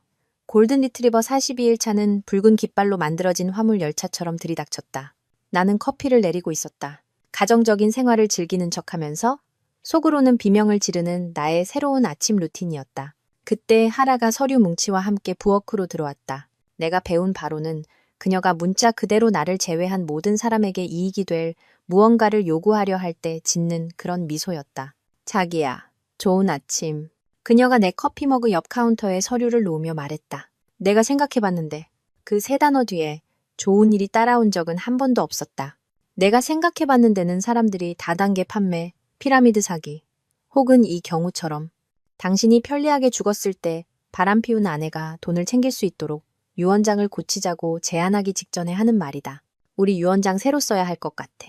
그녀가 마치 우리가 내 가상적인 죽음을 계획하는 대신 새로운 브런치 맛집을 시도하자고 제안하는 것처럼 말을 이었다. 독서 모임 민지랑 얘기했는데 민지는 분명히 존재했고 그녀의 불륜을 위한 위장 이야기가 아니었다. 부부가 최신 상속 계획을 가지고 있는 게 정말 중요하대. 알잖아. 세금 문제 때문에. 세금 문제. 요즘 모든 게 세금 문제였다. 하라가 세금을 언급할 때마다 1,000원씩 받았다면 아마 그녀가 훔치려는 집에 세금을 낼 수 있었을 것이다. 생각 깊네. 내가 말했다. 고혜란 변호사가 어떤 것에도 실제로 동의하지 않으면서도 동의하는 것처럼 들리는 대답을 하도록 코치했기 때문이다. 우리 꼭 알아봐야겠다. 내가 방금 신장기증에 동의라도 한 것처럼 그녀의 얼굴이 환해졌다. 잘 됐다. 내가 다음 주에 상속 전문 변호사님이랑 약속 잡아놨어. 물론 그랬겠지. 아마 유언장 초안도 직접 작성했을 것이다. 모든 재산은 남편을 재워놓고 살해할 계획이 전혀 없는 아내 하라에게 간다. 아니, 진심이에요, 경관님. 자연사였어요. 모든 걸 저에게 넘긴다는 서류에 서명한 직후에 우연히 숨을 멈췄을 뿐이에요. 완벽하네. 나는 즉시 고혜란 변호사에게 전화해서 유언장 갱신이 재정적 살인을 가속화하는 암호인지 물어봐야겠다고 마음속으로 메모하며 말했다. 하라는 내 뺨에 키스했다. 영구적인 움찔 반응이 생기고 있는 바로 그 뺨에. 그리고 일할 준비를 하러 사라졌다. 나는 그것이 오전 10시에 태호와의 커피 데이트를 의미한다는 것을 알고 있었다. 그녀가 샤워하는 동안 그녀의 캘린더를 확인했기 때문이다. 그들은 시내의 그 가식적인 곳에서 만나기로 했다. 10,000원짜리 라떼를 팔면서 스스로를 커피 컬렉티브라고 부르는 곳. 마치 카페인이 공산주의 운동이라도 되는 것처럼. 그녀가 떠난 후 나는 식탁에 앉아 내 일기를 업데이트했다. 내가 현재 처한 심리적 상태로의 하강을 기록하기 위해 특별히 산 가죽 노트였다. 42일차의 기록은 이랬다. 아내는 여전히 적극적으로 나의 몰락을 계획 중. 이제 유언장 갱신을 원함. 낭만지수, 장의사. 남편은 여전히 눈치 없는 골든 리트리버 역할을 수행 중. 가조와 놀이에 정말 능숙해지고 있음. 누군가 나에게 간식을 줘야 함. 가급적 술로. 53일차는 새로운 지옥의 문을 열었다. 태호가 나에게 골프를 치자고 했다. 오전 8시에 문자가 왔다. 형님, 토요일에 라운딩 어떠세요? 한번 뵙고 싶었는데. 나는 마치 방금 사입이 종교에 가입하라고 요청받은 것처럼 핸드폰을 쳐다봤다. 태호가 나랑 골프를 치고 싶다고. 내 아내와 자고. 내 집을 훔칠 계획을 하고. 아마 평생 자기 돈으로 커피 한 잔 사본 적 없을 그 거만한 놈이 나와 4시간 동안 골프장에서 친구인 척하며 보내고 싶어 했다. 나는 상우의 사무실 근처에 주차하는 타코 트럭에서 점심을 먹으며 그에게 문자를 보여줬다. 그는 문자를 읽고 나를 쳐다보더니 말했다. 너 예스라고 할 거지. 그렇지? 당연하지. 너 미쳤구나. 난 철저한 거야. 내가 정정했다. 차이가 있어. 게다가 고 변호사님이 평소처럼 행동하라고 했잖아. 평소에 나라면 아마 예스라고 할 거야. 왜냐하면 나는 아내의 남자친구가 나한테 골프 치자고 하는 줄도 모르는 발판 같은 놈이니까. 상우는 타코를 한 입 베어 물고 생각에 잠겼다. 알았어. 근데 반론. 만약 그가 골프장에서 널 살해하면 어떡해. 사고처럼 보이게 만드는 거지. 아, 골프카트가 절벽으로 떨어졌네. 너무 슬프다. 여기 내 집이야. 하라. 사실 꽤 괜찮은 계획이네. 나는 인정했다. 하지만 태호가 그렇게 똑똑할 것 같지는 않아. 그는 내 아내 핸드폰에 자기를 인테리어 사장님이라고 저장했다고. 그건 범죄에 거무리할 짓이 아니지. 토요일이 왔다. 나는 그가 회원인 컨트리 클럽에서 태호를 만났다. 당연히 그는 컨트리 클럽 회원이었다. 모두가 파스텔색 옷을 입고 샷 사이에 주식 포트폴리오에 대해 이야기하는 그런 곳. 태호는 첫 번째 티박스에서 기다리고 있었다. 마치 랄프 로렌 광고가 살아 움직이는 것 같았다. 폴로 셔츠, 카키색 반바지, 그리고 프로 골퍼에게나 어울릴 법한. 하지만 어째서인지 모두가 여전히 쓰고 다니는 그 바이저. 형님. 그는 마치 우리가 오랜 친구인 것처럼. 그리고 우리 중 한 명은 모르는 채 같은 여자를 공유하는 두 남자가 아닌 것처럼 내 어깨를 쳤다. 골프 치기 딱 좋은 날씨죠? 완벽하네. 나는 골프채를 약간 너무 꽉 쥐고 그것의 다른 용도를 상상하며 말했다.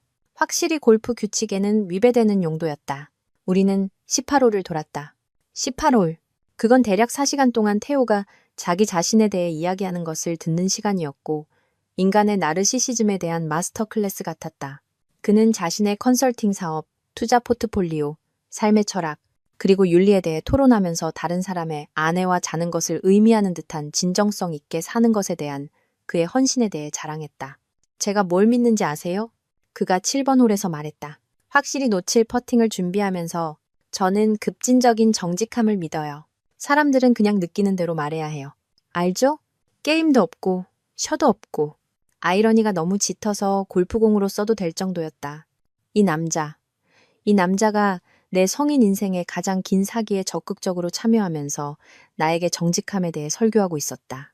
그리고 나는 그가 아리스토텔레스라도 되는 양, 걸어다니는 비아그라 광고가 아니라 고개를 끄덕이며 서 있어야 했다. 훌륭한 철학이네요. 내가 말했다. 정말 존경스러워요. 그는 1m 차이로 퍼팅을 놓쳤다.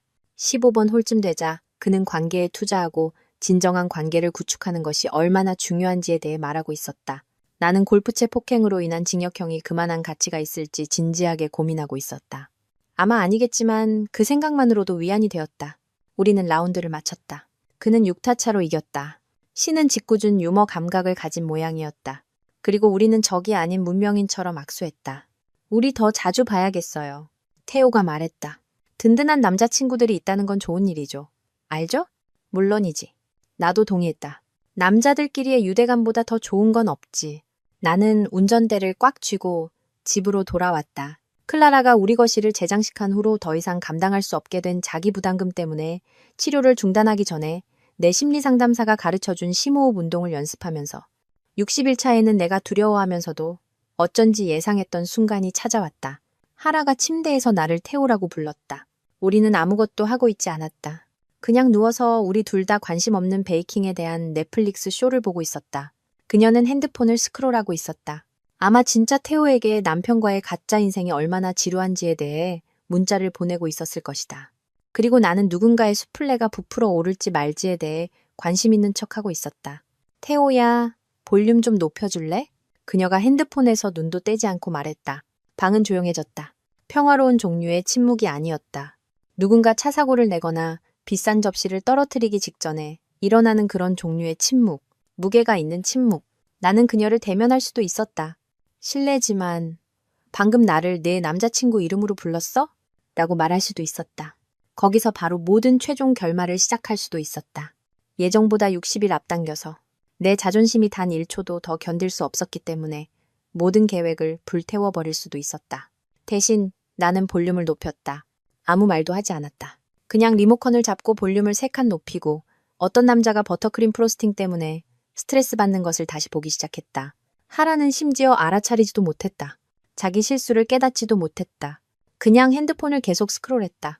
남편이 자기 애인 이름으로 불렀는데도 못 들은 척했다는 사실을 전혀 모른 채. 심리상담사들은 아마 그런 자제력에 대한 용어가 있을 것이다. 나는 그것을 생존이라고 부른다. 그날 밤 나는 내 일기에 추가했다. 60일차. 아내가 나를 태우라고 불렀다. 못 들은 척했다. 괜찮다. 모든 게 괜찮다. 나는 괜찮다. 걔도 괜찮다. 우리 모두 괜찮다. 이 악몽이 끝나기까지 27일 남았다. 아내가 우리 침대에서 다른 남자 이름을 말하는 걸 못 들은 척하는 걸 그만둘 수 있을 때까지. 쿨. 날이 갈수록 기록은 더욱 정신나간 상태가 되어갔다. 61일차. 아내는 여전히 악마다. 남편은 여전히 멍청한 척하고 있다. 고양이는 여전히 모두를 판단하고 있다. 나비가 이 집에서 유일하게 정직한 영혼일지도 모른다. 64일차. 그녀가 가장 좋아하는 저녁을 만들었다. 그녀는 내가 정말 사려 깊다고 말했다. 나는 사려 깊지 않다. 나는 기록하고 있다. 차이가 있다. 67일차. 태호가 그녀에게 네 미소가 그리워라고 문자를 보냈고 그녀는 얼굴을 붉혔다. 얼굴을 붉혔다고. 내가 바로 옆에 앉아 있었는데. 이게 내 인생이다 이제. 70일차. 17일 남았다. 나 자신의 굴욕을 즐기는 남자처럼 행동하는 것을 그만둘 수 있을 때까지 17일. 하라가 이계에게도 이빨이 있다는 것을 배울 때까지 17일. 카운트다운은 더 이상 이혼에 관한 것만이 아니었다. 그것은 정신에 관한 것이었다. 사람이 오스카상을 받거나 코스트코 주차장에서 완전한 심리적 붕괴를 겪기 전에 얼마나 오래 연기를 유지할 수 있는지에 대한 것이었다. 나는 87일째까지 버티기로 결심했다. 그게 나를 죽이더라도. 하라가 우리 유언장 갱신에 관심을 보이는 것을 고려하면 그것은 합법적인 우려가 되고 있었다. 먹이 동물이 포식자를 더 가까이 유인하기 위해 다친 척하는 자연 다큐멘터리를 본 적 있는가? 72일째쯤 되자 내가 바로 그렇게 되었다. 사바나를 가로질러 극적으로 절뚝거리는 대신 나는 사파리에서 부부간 주택 명예 이전, 세금 혜택 같은 구글 검색 기록이 열린 채로 잠금 해제된 내 핸드폰을 부엌 카운터에 두고 있었다. 너무 쉬웠다. 창피할 정도로 쉬웠다. 하라가 원래 이렇게 예측 가능했는지, 아니면 내가 그냥 예전에 주의를 기울이지 않았던 것인지 궁금하게 만드는 종류의 쉬움이었다. 아마 둘 다일 것이다. 결혼은 사람을 안주하게 만든다. 너무 편안해서 파트너가 조악한 변장을 한 본드 악당처럼 행동하기 시작할 때 알아차리지 못하게 되는 것처럼. 나는 의도적으로 핸드폰을 거기에 뒀다. 화면이 위를 향하고 밝기는 최대로 마치 어리석음의 등대처럼 빛나게. 그리고 우편물을 가지러 갔다. 나는 실제로 복도에 서서 문틈으로 지켜보고 있었다. 평범함의 절정을 찍은 교회 스파이처럼. 하라가 부엌으로 들어와 핸드폰을 보고는 아무도 보고 있지 않은지 주위를 둘러보는 그 행동을 했다. 내가 말 그대로 그녀를 보고 있었기 때문에 정말 웃겼다. 그리고 그녀는 핸드폰을 집어들었다. 그녀의 얼굴은 온갖 감정의 여정을 거쳤다. 호기심, 흥분, 만족감, 그리고 마침내 내가 해냈어. 표정으로 인식하게 된 그 거만한 작은 미소. 그녀는 자기 핸드폰으로 내 검색 기록을 사진 찍었다. 고고학적 발견을 기록하는 것처럼 내 무지의 증거를 촬영했다. 찾았어요, 존스 박사님. 제 남편의 뇌세포 고대 유적을. 그녀는 내 핸드폰을 제자리에 놓고 머리를 매만지고는 마치 너무나 명백한 미끼에 방금 걸려들지 않은 사람처럼 하던 일로 돌아갔다. 나는 30초를 기다렸다가 부엌으로 다시 들어가 말했다. 자기야, 뭐 재밌는 거라도 찾았어? 그녀는 살짝 움찔했다. 죄책감은 지독한 약이다. 그리고는 연습한 미소로 회복했다. 아니, 그냥 차 끓이고 있었어. 한잔 할래? 좋지. 나는 카운터에 앉아 그녀가 마치 수술을 집도하듯 뜨거운 물을 따르는 것을 지켜보며 말했다. 사실 내가 좀 알아보고 있었는데 세금 목적으로 재산 이전하는 거 말이야. 맹세컨대. 나는 그녀의 동공이 물속에서 피냄새를 맡은 상어처럼 확장되는 것을 보았다. 아, 그래? 응. 부부간의 재산을 이전하면 특정 세금을 피할 수 있대. 우리 돈을 많이 절약할 수 있을 거야. 나는 효과를 위해 잠시 멈췄다. 사기당하고 있다는 사실을 전혀 모르는 도움이 되는 남편 역할을 하면서 우리 세무사님하고 얘기해봐야 할 것 같아. 그녀는 거의 흥분으로 진동했다. 정말 좋은 생각이야. 그런 생각을 하다니 정말 똑똑해. 그 뻔뻔함. 그녀의 덫에 빠진 나를 똑똑하다고 부르는 그 순수하고 여과되지 않은 뻔뻔함. 마치 만화 속 악당이 자신의 명백한 함정에 걸어들어온 영웅을 칭찬하는 것을 보는 것 같았다. 고마워. 나는 그녀가 건네준 차를 받으며 말했다. 난 그냥 우리가 재정을 최적화하기 위해 할 수 있는 모든 것을 하고 있는지 확인하고 싶을 뿐이야. 알잖아. 우리 미래를 위해서. 우리 미래. 그녀가 반복했다. 그리고 그녀가 말하는 방식은 그녀가 테오의 비싼 요트와 내 돈이 포함된 미래를 생각하고 있다는 것을 분명히 했다. 그녀는 내 뺨에 키스했다. 그 유명한 배신의 뺨. 이쯤 되니 굳은 살이 박이고 있었다. 그리고 말했다.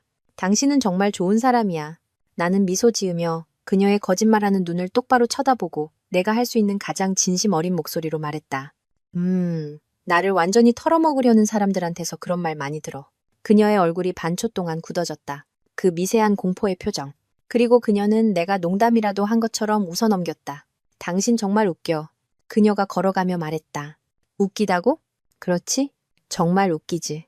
나는 기본적으로 이 바보가 자기 인생이 무너지고 있다는 걸 모르는 척하는 걸 보세요 라는 제목의 1인 코미디 쇼였다. 지금 바로 정신붕괴 네트워크에서 스트리밍 중. 그날 오후 나는 고혜란 변호사 사무실에서 회의가 있었다. 그녀가 전략회의라고 부르는 것을 위해 오라고 요청했다. 공식적이고 중요하게 들렸고 내가 단지 내 모든 것을 잃지 않고 아내와 이혼하려는 것 대신 군사작전을 계획하는 것처럼 느끼게 했다. 그녀의 사무실은 여전히 비싼 가죽과 바람 피운 배우자들의 눈물 냄새가 났다. 그녀는 책상 뒤에 앉아 있었는데 이미 내 소송에서 이겼고 다른 모든 사람들이 따라잡기를 기다리는 것처럼 보였다. 자, 그녀가 말했다. 첫 만남 이후 눈에 띄게 두꺼워진 폴더를 꺼내면서 당신 아내가 미끼를 물었군요. 굶주린 물고기가 무한 리필 뷔페에 온 것처럼요. 내가 확인했다. 좋아요. 그럼 이렇게 하죠. 그녀는 카드 딜러의 정밀함으로 책상 위에 여러 문서를 펼쳤다. 당신은 아무것도 서명하지 않을 거예요. 하지만 그녀가 당신이 서명할 거라고 믿게 만들 겁니다. 87일째까지 이 상황을 질질 끌 거예요. 그녀가 사기에 완전히 전념하게 놔두세요. 자기가 이겼다고 생각하게 하세요. 그리고 우리는 이혼 서류, 불륜 증거, 사기 시도 기록, 그리고 당신이 모든 것을 지키도록 보장하는 재산 분할 합의서로 그녀를 칠 겁니다. 그게 법적으로 가능한가요? 가능할 뿐만 아니라 그렇게 할 겁니다. 사기를 저지르는 건 그녀예요. 당신은 단지 자신을 방어하는 것뿐이죠. 고혜란 변호사가 몸을 앞으로 숙였다. 나는 왜 그녀의 후기에서 그녀를 상호라고 불렀는지 이해했다. 그녀가 당신 집을 훔칠 계획을 하는 동안 우리는 그녀가 이 결혼에서 후회와 아마도 변호사 비용 외에는 아무것도 얻지 못하도록 할 겁니다. 나는 몇 주 동안 느끼지 못했던 감정을 느꼈다. 진정한 기쁨. 우주가 실제로 정의감을 가지고 있을지도 모른다는 것을 깨달았을 때 얻는 그런 종류의 기쁨. 비록 3개월과 시간당 작은 마을을 먹여 살릴 만큼의 비용을 청구하는 변호사가 필요하더라도 제가 뭘 해야 하죠? 내가 물었다. 계속 멍청한 척 하세요. 하지만 그리고 이게 중요한데 지금부터 당신의 자산을 보호하기 시작하세요. 그녀가 모르는 새 은행 계좌를 개설하세요. 그녀가 눈치채지 못하도록 점진적으로 자금을 이체하세요. 우리는 또한 당신 명의로만 당신의 집을 조건부 매물로 조용히 내놓을 겁니다. 제가 그렇게 할 수 있나요? 부부 공동 재산이잖아요. 두 분 다 등기부등본에 올라 있으니 어느 배우자든 매물로 내놓을 수 있어요. 그녀는 사기적으로 자기 명의로 이전할 계획을 하고 있죠. 우리는 합법적으로 팔아서 당신의 몫을 보장할 겁니다. 이걸 선제적 조치라고 하죠. 그녀는 미소 지었다. 공격적인 방어라고 생각하세요. 다음 주 동안 나는 금융 닌자가 되었다. 시내 건너편 다른 은행에 새 당좌 예금을 개설했다. 소액 이체를 시작했다. 20만 원, 50만 원씩. 경고를 유발할 만큼 큰 금액은 아니지만 87일째가 되면 그녀가 건드릴 수 없는 안전망을 갖게 될 만큼 충분한 금액이었다. 나는 심지어 별도의 저축 계좌를 열어 우리 비상금의 절반을 그곳으로 옮겼다. 이게 비상사태가 아니라면 뭐가 비상사태인지 몰랐으니까. 나는 고혜란 변호사가 당연히 추천한 김동현이라는 부동산 중개인에게 연락했고 그는 우리 집을 비밀리에 매물로 내놓는데 동의했다. 조건부 매매는 그가 전화로 설명했다. 당신이 신호를 주기 전까지는 공식적으로 시장에 나오지 않는다는 뜻입니다. 하지만 우리는 모든 서류 작업을 준비하고 전문 사진 촬영도 마칠 겁니다. 당신이 방아쇠를 당길 준비가 되면 몇 시간 안에 매물로 올릴 수 있습니다. 언제부터 시작할 수 있죠? 내가 물었다. 아내분이 집에 안 계신다면 내일이라도 사진작가를 보낼 수 있습니다. 하라는 다음날 늦은 고객 미팅, 즉 태호와의 오후에 즐거움이 예정되어 있었다. 내일 완벽해요. 사진작가가 와서 모든 방의 사진을 찍었다. 우리 집을 죽어가는 결혼의 범죄 현장 대신 잡지에 나오는 집처럼 보이게 만들었다. 그는 90분 만에 끝냈다. 하라는 전혀 몰랐다. 한편 하라와 태호는 세상에서 가장 예측 가능한 로맨스 소설을 쓰는 것처럼 문자 대화를 계속했다. 상우가 그들의 메시지가 자동으로 보안 서버로 전달되는 시스템을 설정해줘서 나는 그들의 어리석음에 대한 실시간 업데이트를 받고 있었다. 인테리어 사장님, 더 이상 숨지 않아도 될 때까지 못 기다리겠어. 몇 주만 더 참자. 하라, 알아. 그는 벌써 명예 이전에 대해 알아보고 있어. 정말 쉬울 거야. 인테리어 사장님, 그가 의심하지 않는다고 확신해? 하라, 제발. 그는 골든 리트리버 같아. 충성스럽고 잘 믿고 바로 눈앞에 있는 걸 볼 만큼 똑똑하지도 않지. 나는 식료품점 박차 안에 앉아 그 메시지를 읽고 웃었다. 마침내 미쳐버린 사람처럼 소리내어 웃었다. 쇼핑카트를 끌고 지나가던 어떤 아주머니가 내가 그곳을 털거나 외계인에 대해 설교하려는 사람처럼 쳐다봤다. 나는 상우에게 문자를 보냈다. 그들이 또 나를 골든 리트리버라고 불렀어. 상우, 적어도 일관성은 있네. 20일 후면 이 리트리버가 반격할 거야. 상우, 바로 그 정신이야. 이따가 타코 먹을래? 당연하지. 80일차가 되었고 하라는 거의 빛이 났다.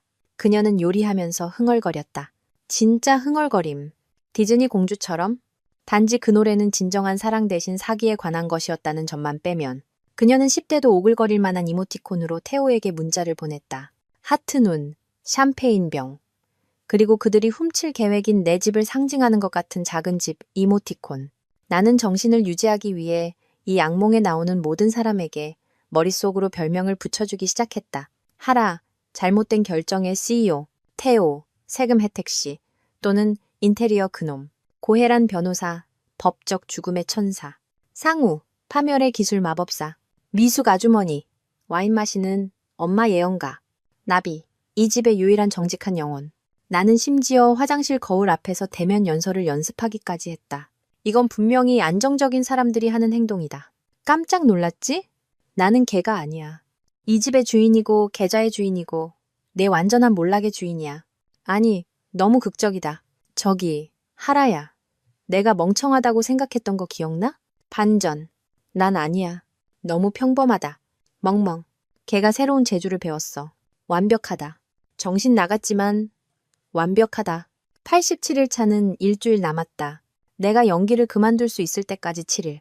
하라와 태호의 새로운 삶이 새로운 악몽이 될 때까지 7일. 골든 리트리버가 마침내 가져오는 것을 멈추고 반격하기 시작할 때까지 7일. 나는 거의 자유를 맛볼 수 있었다. 그것은 정당한 복수와 아마도 사기당하지 않은 것을 축하하는 선물로 나 자신에게 사줄 아주 비싼 위스키 맛이 났다. 딱 일주일만 더 착하고 멍청하고 충성스러운 남편이 되면 된다. 그러면 연기는 끝나고 진짜 쇼가 시작될 것이다. 80일 차는 느낌이 달랐다. 마치 공포 영화를 보면서 갑자기 튀어나오는 장면이 올 것을 알면서도 눈을 뗄 수 없을 때와 같았다. 단, 이 버전에서는 내가 관객인 동시에 문 뒤에서 튀어나올 사람이었다. 그리고 하라는 게임에서 이기고 있다고 생각하는 아무것도 모르는 10대였다. 그녀는 그날 아침 거의 승리의 기운을 뿜어내며 일어났다. 나는 이미 이겼다는 에너지를 말하는 것이다. 그녀는 아침 식사를 만들었다. 진짜 아침 식사. 평소처럼 프로틴바를 집어들고 달려나가는 일상이 아니었다. 그리고 그걸 하면서 흥얼거렸다. 그 흥얼거림이 정말 나를 미치게 했다. 그것은 명랑하지만 음정이 맞지 않는 멜로디였는데 디즈니 악당들이 자신들의 소굴에서 음모를 꾸미면서 흥얼거릴 것 같은 소리였다. 성 대신 우리가 빚을 내서 마련한 화강암 상판이 있는 교회의 부엌이라는 점만 빼면 뭐가 그렇게 기분이 좋아? 내가 물었다. 내 인생은 농담이다라는 장기 시리즈에서 눈치 없는 남편, 이 847 역할을 연기하면서 특별한 건 없어. 그녀가 말했다. 자신의 배우자를 성공적으로 속였다고 생각하는 사람의 자신감으로 팬케이크를 뒤집으며 그냥 감사해서 그래. 알잖아? 우리 함께 정말 좋은 삶을 살고 있잖아. 함께. 그녀는 그 단어를 마치 의미가 있는 것처럼 우리가 마술사와 그의 조수인 대신 실제로 한 팀인 것처럼 사용했다. 단, 조수는 그 마술이 그의 자산을 사라지게 하는 것을 포함한다는 것을 몰랐다. 그렇지. 나는 동의하며 전혀 먹고 싶지 않은 팬케이크에 시럽을 부었다. 당신이 있어서 행운이야. 그 말은 실수로 상한 우유를 마셨을 때보다 더 맛이 없었지만 나는 80일간의 고급 거짓말을 통해 완성한 미소로 그 말을 했다. 나는 이제쯤이면 링크드인에서 기만 자격증이라도 땄어야 했다. 보유 기술, 마이크로소프트 엑셀, 프로젝트 관리, 아내가 사기를 저지르고 있지 않은 척하기, 전문가 수준. 아침 식사 후 나는 핸드폰을 확인했고 그녀가 내가 깨기도 전인 오전 6시 47분에 태호에게 문자를 보낸 것을 보았다. 상우의 기술적 마법과 연방 개인정보보호법에 대한 완전한 무시 덕분에 그 메시지는 내 비밀 이메일로 자동 전달되었다. 하라, 7일 남았어. 너무 설레서 참을 수가 없어. 이게 정말 현실이 되다니. 인테리어 사장님, 알아 자기야. 곧 우리 새 집에서 진짜 우리 삶을 살게 될 거야. 더 이상 연기하지 않아도 돼. 더 이상 연기하지 않아도 된다니. 아이러니가 너무 짙어서 차라리 도로 포장했어도 될 정도였다. 그들은 연기하지 않는 것에 대해 이야기하고 있었고 나는 거의 3개월 동안 내 인생의 가장 긴 사기를 치고 있었다. 만약 감정적 기만에 대한 올림픽 종목이 있다면 나는 시상대에서 금메달을 목에 걸고 서 있었을 것이다. 81일 차. 하라는 이미 정신적으로 다른 남자와 다른 집으로 이사간 사람의 열정으로 우리의 미래 계획에 대해 이야기하기 시작했다. 우리는 저녁으로 중국 음식을 배달시켜 먹고 있었다. 그녀는 인생이 너무 신나서 요리할 기분이 아니었기 때문이다. 그리고 그녀는 온라인에서 찾은 강원도의 어떤 오두막에 대해 설명하기 시작했다. 별장 하나 있으면 정말 멋지지 않을까. 그녀가 아마 우리 현재 주택담보대출보다 더 비쌀 오두막 사진을 핸드폰으로 보여주며 말했다. 주말마다 거기 가서 모든 것과 정말 단절되는 거야. 우리는 그녀와 태호를 의미했다. 단절은 나를 내 돈과 재산으로부터 단절시키는 것을 의미했다.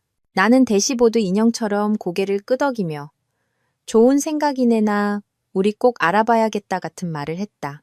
속으로는 인류에 대한 믿음이었던 공허함 속으로 비명을 지르면서 82일차 그녀는 새 여행 가방을 들고 집에 왔다. 비싼 여행 가방. 중요한 여행을 계획할 때나 그녀의 경우처럼 완전히 새로운 삶을 계획할 때 사는 종류의 가방. 그녀는 세일 중이었다고 말했다.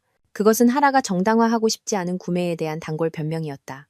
그 여자는 요트를 사도 세일 중이었다고 주장해서 합리적인 것처럼 만들 수 있을 여자였다. 여행 계획 있어?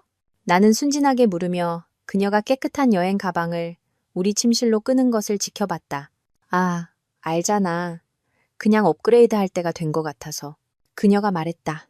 우리 옛날 여행 가방은 다 낡았잖아. 우리 옛날 여행 가방은 멀쩡했다. 지난 1년 동안 아마 4번 정도 썼을 것이다. 하지만 물론 그녀가 나와 함께가 아닌 그녀가 훔칠 계획인 돈을 사용해 다른 사람과 함께 만들고 있는 삶으로의 여행을 위해 새 여행 가방이 필요했겠지. 완전히 합리적이다. 의심스러운 점은 전혀 없다. 83일차는 아직까지 중 가장 터무니없는 전개를 가져왔다. 하라가 세무서 약속 후 주말에 여자들끼리 여행을 가도 괜찮겠냐고 물었다. 친구들과 스트레스를 풀 시간이 필요하다고 했다. 물론이지. 내가 말했다. 달리 무슨 말을 할 수 있겠는가? 안 돼 여보. 사기 성공을 축하하기 위해 네 남자친구와 로맨틱한 휴가를 떠나는 가짜 여자들 여행은 갈 수 없어. 당신이 최고야. 그녀가 이번에는 뺨 대신 입술에 키스하며 말했다. 승진했다. 나는 뺨 키스 상태에서 입술 키스 상태로 승진했다. 아마 그녀가 임박한 승리에 대해 관대해졌기 때문일 것이다. 나는 미소를 지으며 화장실로 가서 5분 동안 양치질을 하고 고혜란 변호사에게 문자를 보냈다. 나 세무서 약속 직후에 여행을 계획 중이에요. 여자들 여행이요. 고혜란, 모든 걸 기록하세요. 제가 맡은 사건 중에 가장 쉬운 사건이 될 거예요. 84일차, 일요일. 하라는 3시간 동안 그녀의 엄마라고 주장하는 사람과 통화했다. 나는 그녀의 엄마가 아니라는 것을 알고 있었다. 그녀의 엄마는 아주 특정한 벨소리를 가지고 있었기 때문이다. 나를 미치게 하는 트럭에 대한 어떤 컨트리송. 그리고 이전하는 벨소리 없이 왔다. 페이스타임. 그녀는 우리 침실 문을 잠그고 누군가와 페이스타임을 하고 있었다. 그녀가 나왔을 때 그녀는 얼굴이 상기되고 행복해 보였다. 마치 방금 폰섹스를 했거나 부동산 사기에 대해 자세히 논의한 사람처럼. 아마 둘 다일 수도 있다. 하라의 불륜의 아름다운 점은 그녀가 그것을 숨기는데 터무니없이 서툴렀다는 것이다. 마치 누군가 코끼리를 냅킨으로 덮어서 숨기려는 것을 보는 것 같았다. 별일 없어? 내가 물었다. 아주 좋아. 그녀가 지나치게 열정적으로 말했다. 엄마가 안부 전해달래. 엄마한테도 안부 전해줘. 나는 그녀의 엄마가 아마 일요일 일과를 하며 교회에 있을 것이고 딸이 7대 죄악을 속성으로 저지르고 있다는 사실을 전혀 모를 것이라는 것을 알면서도 대답했다. 85일차. 나는 고혜란 변호사와 마지막 회의를 가졌다. 나는 그녀의 사무실에 앉아 있었다. 그곳을 내 두 번째 집처럼 생각하게 되었다. 당신의 집이 법적 전쟁을 계획하고 계획의 모든 세부 사항을 검토하는 곳이라면 말이다. 내일, 당신은 완전히 평소처럼 행동할 겁니다. 그녀가 책상 너머로 폴더를 밀며 지시했다. 수요일 아침 87일차. 하라는 당신 두 사람이 세무서에 갈 것으로 예상할 겁니다. 대신 당신은 이미 당신의 필수품들을 동생 집으로 옮겨놓았을 겁니다. 오전 9시. 당신은 여기 와서 최종 이혼 서류에 서명할 겁니다. 오전 11시. 우리는 그녀에게 송달할 겁니다. 그녀에게 이혼 서류를 집으로 송달할 겁니다. 아주 유능하고 모든 것을 본 법원 집행관과 함께요. 그녀는 미소 지었다. 그녀가 무슨 일이 일어나고 있는지 깨달을 때쯤이면 집은 매물로 올라가고 당신의 자산은 보호될 것이며 그녀는 자신의 계획이 장대하게 실패했다는 현실에 직면하게 될 겁니다. 테오는요?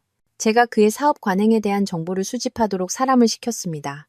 컨설팅이 관대한 표현이었더군요. 그는 여러 의심스러운 금융사기에 연루되어 있었습니다. 당신 아내가 자신의 삶을 그 가라앉는 배에 묻고 싶다면 그건 그녀의 선택이지만 당신의 돈으로는 그렇게 하지 못할 겁니다. 나는 고혜람 변호사의 사무실을 떠나면서 공포와 환희 사이에 무언가를 느꼈다. 마치 방금 비행기에서 뛰어내렸는데 낙하산이 펴질지 확신할 수 없지만 어쨌든 추락에 전념한 사람처럼 86일차 모든 것의 전날 하라는 참을 수 없을 정도였다. 그녀는 집을 위해서 아래까지 청소했는데 평소에는 절대 하지 않는 일이었다. 그녀는 말 그대로 진공 청소기를 돌리면서 흥얼거리고 있었다. 마치 1950년대 광고에 나오는 미친 주부처럼. 단지 그녀가 파는 제품이 배신이라는 점만 빼면 내일 중요한 날이네. 그녀가 실제로 요리한 저녁 식사를 하면서 말했다. 연어와 아스파라거스. 내가 제일 좋아하는 거. 마치 사형수의 마지막 식사 같았다. 단지 내가 교수대를 만든 사람이라는 점만 빼면. 내가 말했다. 정말 중요한 날이지. 그녀는 자기가 얼마나 옳은지 전혀 몰랐다. 중요한 날이 우리가 함께 사기를 저지르는 날을 의미하는 것이 아니라 네 모든 계획이 허리케인 속에 카드집처럼 무너지는 날이라는 것을 전혀 몰랐다. 그날 밤 나는 거의 잠을 자지 못했다. 나는 하라 옆에 누워 있었다. 그녀는 평화롭게 잠들어 있었고 아마 호숫가집과 멍청한 남편으로부터의 자유를 꿈꾸고 있었을 것이다. 나는 천장을 바라보며 시간을 세고 있었다. 새벽 2시. 나는 일어나 부엌으로 가서 필요 없는 커피 한 잔을 탔다. 나비가 거기서 나를 발견했다. 어둠 속에서 카운터에 앉아 아무에게도 말하지 않는 영화 속 악당처럼. 그 녀석은 내 옆으로 뛰어올라 한 번 야옹거렸고 아마 내가 도대체 뭘 하고 있냐고 묻는 것이었을 것이다. 나는 녀석의 귀 뒤를 긁어주었다. 내일 내가 녀석에게 말했다. 걔가 드디어 반격할 거야. 녀석은 그르렁거렸다. 찬성의 표시이거나 고양이는 사람 말을 이해하지 못하고 그냥 쓰다듬는 것을 좋아하기 때문이거나 어느 쪽이든 지지처럼 느껴졌다. 나는 핸드폰을 꺼내 내가 수집한 모든 증거를 보았다. 86일치의 스크린샷, 녹음, 문서, 은행 명세서, 위치 데이터, 문자 메시지. 파괴적인 종류의 아름다움이었다. 배신의 걸작. 완벽하게 기록되어 법정에 제출될 준비가 되어 있었다. 나는 이 여정을 내가 피해자라고 생각하며 시작했다. 속아 넘어간 멍청하고 사람 잘 믿는 남편. 하지만 41차쯤 어딘가에서 나는 깨달았다. 나는 더 이상 피해자가 아니었다. 나는 사냥꾼이었다. 먹잇감이 반격하는 법을 배운 것이다. 그리고 내일은 사냥 시즌이었다.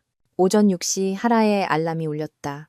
그녀는 신혼여행 이후로 본 적 없는 에너지로 침대에서 튀어나왔다. 그녀가 아직 전략적으로가 아니라 진심으로 나를 사랑하는 척하던 그 시절. 중요한 날이야. 그녀가 마치 우리가 금융범죄를 저지르러 가는 게 아니라 디즈니랜드에라도 가는 것처럼 외쳤다. 엄청나지. 나는 연습한 미소를 지으며 동의했다. 정말 엄청나. 그녀는 전혀 몰랐다. 87일차는 하라가 아보카도 토스트를 만드는 것으로 시작되었다. 우주가 과학자들의 연구 대상이 되어야 할 만큼 발전된 아이러니 감각을 개발한 것 같았다. 여기 내 아내가 가장 밀레니얼적인 아침 식사를 준비하고 있었다. 사랑과 행복에 대한 팝송을 흥얼거리며 약 4시간 후면 그녀의 세상 전체가 금융 원자폭탄처럼 터질 것이라는 사실을 전혀 모른 채. 이 시에 세무서 약속 잊지 마. 그녀가 부엌에서 소리쳤다. 그녀의 목소리는 거의 기대감에 노래하고 있었다. 내가 서류 다 준비해놨어.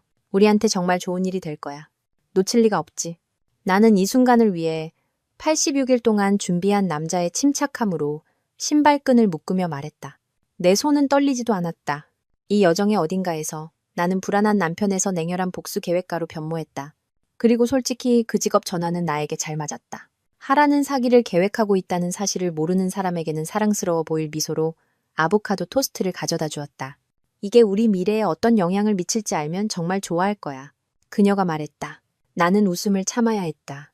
분명히 그럴 거야. 나는 바다 소금 맛이 살짝 나는 정당한 복수의 맛이 나는 토스트를 한 입 베어 물며 대답했다.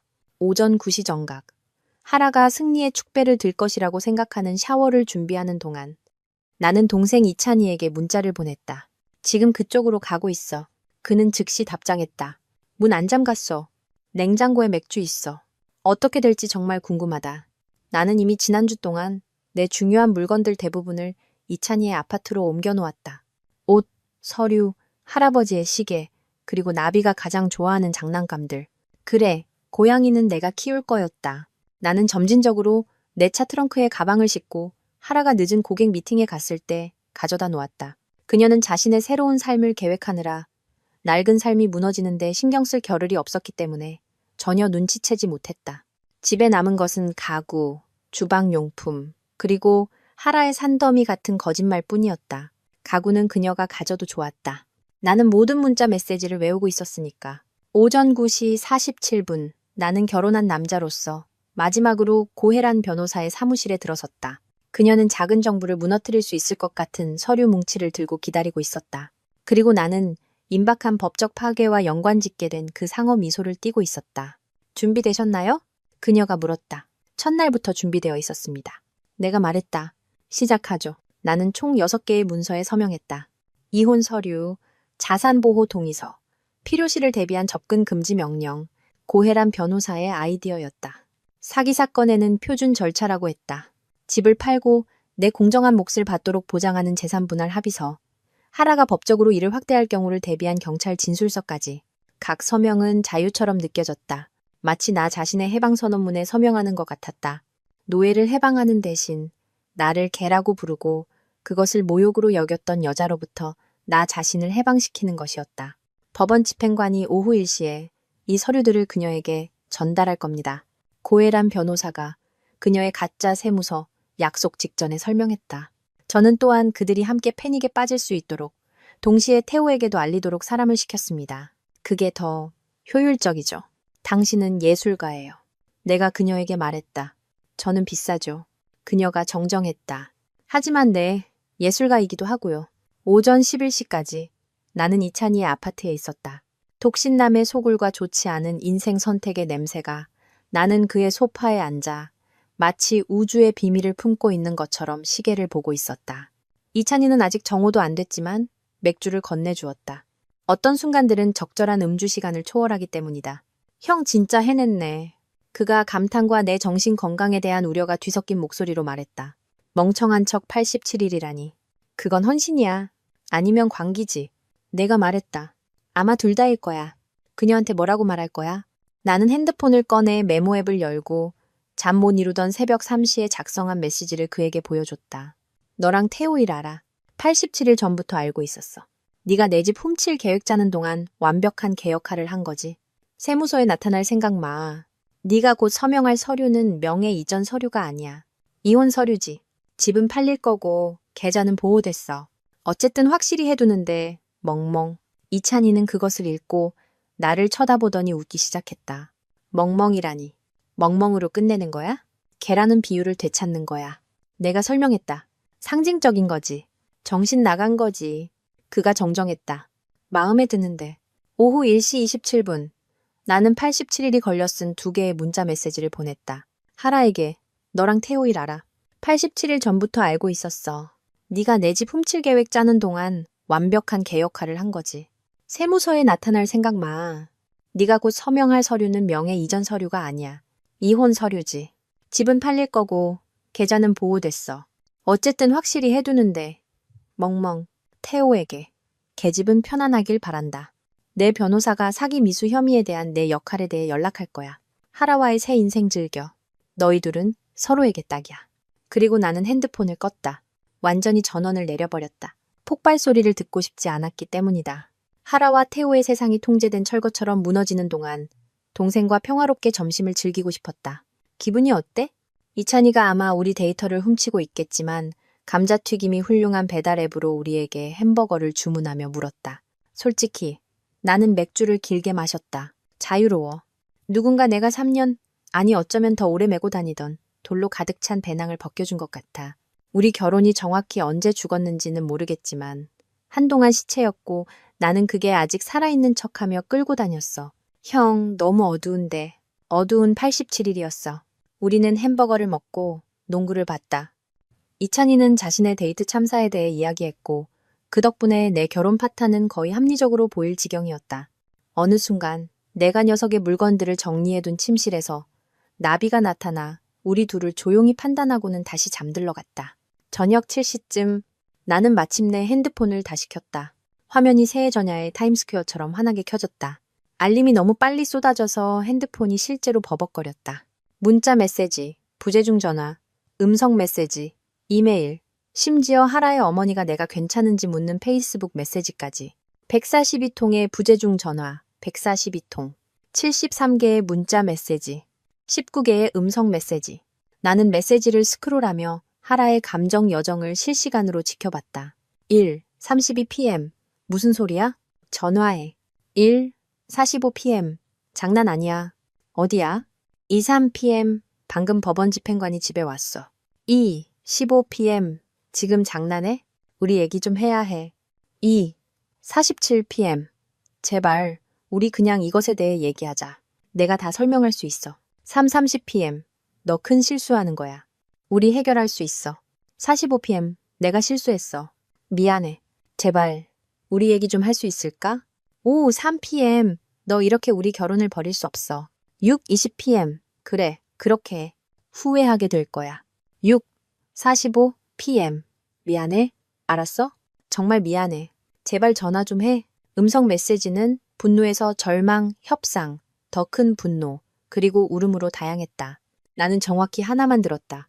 그녀가 오후 6시 52분에 남긴 마지막 메시지. 너무 심하게 울어서 무슨 말인지 거의 알아들을 수 없었다. 제발, 그녀가 흐느꼈다. 제발 그냥 나랑 얘기 좀 해. 우리 이거 고칠 수 있어? 사랑해. 내가 실수했어. 제발, 이러지 마. 제발. 나는 그것을 삭제했다. 태호도 메시지를 보냈는데 합리적인 척하려 했다. 형님, 이거 보이는 것과 달라요. 남자 대 남자로 얘기합시다. 하라가 혼란스러워하고 있어요. 아무 일도 없었어요. 형님이 일을 더 크게 만들고 있어요. 나는 정확히 하나의 메시지에 답장했다. 그가 오해 때문에 그녀의 인생을 망칠 건가요? 라고 쓴 마지막 메시지에. 내 답장. 아니, 내 인생을 사기로부터 구하는 거야. 큰 차이지. 인테리어 사업 잘해봐. 그리고 나는 그들 둘 다 차단했다. 이찬이는 내가 지난 3개월 동안 모든 감정을 이미 처리한 사람의 초연한 침착함으로 핸드폰을 다루는 것을 지켜봤다.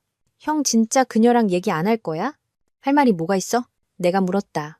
나는 87일 동안 모든 거짓말, 나에게서 훔치려는 모든 계획, 나를 향한 모든 비웃음을 기록했어. 어떤 대화가 그걸 고칠 수 있는데?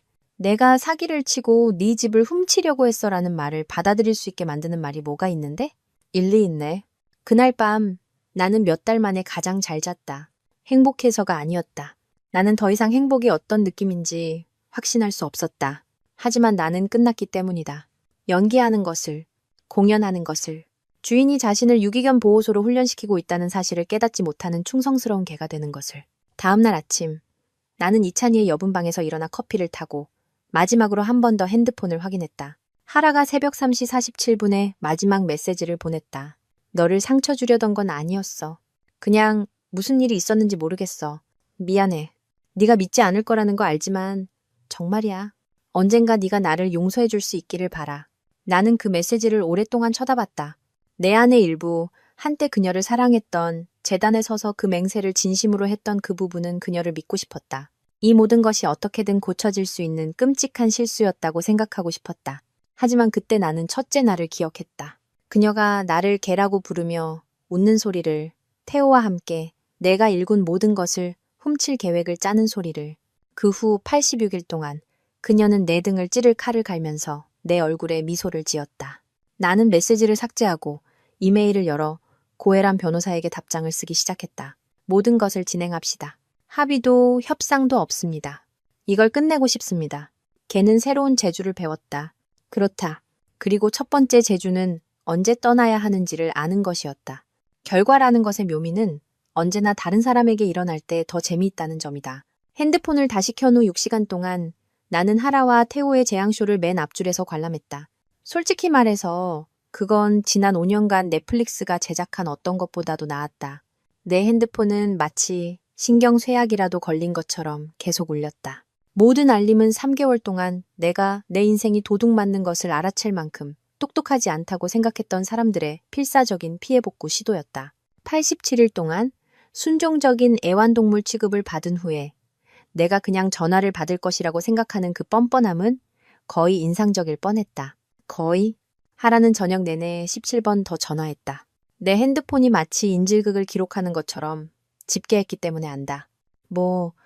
어떤 의미에서는 그랬던 것 같다. 단, 인질은 이미 탈출했고 납치범들은 텅 빈 몸값 요구에 당황하고 있었다는 점만 빼면 태호는 점점 더 정신 나간 메시지를 보냈는데 어른답게 얘기하자 해서 네가 모든 걸 망치고 있어로 그리고 네가 하는 짓은 불법이야로 퇴화했다. 부동산 사기를 공모하던 놈이 할 소리로는 참 어이가 없었다. 마치 은행 강도가 자기 도주 차량을 훔쳐갔다고 경찰에 신고하는 것과 같았다. 자기 인식의 부족은 거의 예술의 경지였다. 하지만 진짜 재미는 하라의 친구들, 실제로 존재했는지 안 했는지조차 의심스러운 그 미스터리한 독서 모임 여자들에게서 나왔다. 갑자기 내 핸드폰은 내가 모르는 번호들로부터 전화를 받기 시작했다. 유진, 수연, 아람 같은 이름의 여자들. 모두 무슨 일이 있었는지, 그리고 내가 이 일에 대해 합리적으로 행동하고 있는지 알고 싶어 했다. 특히 대담했던 유진이라는 이름의 한 여성은 내가 저녁 파티에서 딱 한 번 만났고 그 자리에서 45분 동안 에센셜 오일에 대해 이야기했던 사람인데 실제로 나에게 이런 음성 메시지를 남겼다. 하라가 실수한 건 맞지만 결혼은 용서하는 거예요. 지금 너무 유치하게 굴고 있어요. 나는 그 음성 메시지를 저장했다. 답장하기 위해서가 아니라 언젠가 내가 왜 이런 짓을 했는지 기억해야 할 때 낯선 사람이 사기와 불륜을 받아들이지 않는 나를 유치하다고 부르는 것을 들을 수 있기 때문이었다. 정말 상황을 제대로 보게 해줬다. 88일 차는 긴급 연락은 약간 줄었지만 드라마는 훨씬 더 많아졌다. 하라는 우리가 아는 모든 사람에게, 정말 모든 사람에게 자신의 버전의 사건을 말한 모양이었다. 그 버전은 분명 그녀를 남편이 오랜 친구와 가까워진 것에 과민 반응한 피해자로 그렸을 것이다. 엄마에게서 전화가 왔다. 재미있었다. 엄마는 하라의 엄마에게서 우리가 이혼한다는 소식을 들었고 하라가 매우 속상하고 혼란스러워 보였기 때문에 진짜 이야기를 듣고 싶어 했다. 진짜 이야기는요. 나는 이찬인의 부엌 카운터에서 스트레스로 시리얼을 먹으며 엄마에게 말했다. 하라랑 개전 남자친구가 저를 속여서 우리 집 명의를 넘기게 한 다음에 둘이 새 인생을 시작하려고 계획했어요. 제가 그걸 알아챘고 87일 동안 모든 걸 기록했고 이혼 소송을 걸었어요. 그게 진짜 이야기예요. 전화기 저편에서 긴 침묵이 흘렀다. 그리고 어머, 그건 하라 엄마가 말한 거랑은 다르네. 하라 엄마는 좋은 분이었다. 맛있는 찜 요리를 잘 만드셨다. 아마 딸이 중고차 판매원도 자랑스러워할 만한 사기를 치고 있었다는 사실을 전혀 몰랐을 것이다. 네, 그럴 것 같아요. 내가 말했다. 뭐 필요한 거 있니? 엄마의 목소리가 혼란스러움에서 보호적인 엄마 모드로 바뀌며 물었다. 엄마가 갈까? 괜찮아요, 엄마.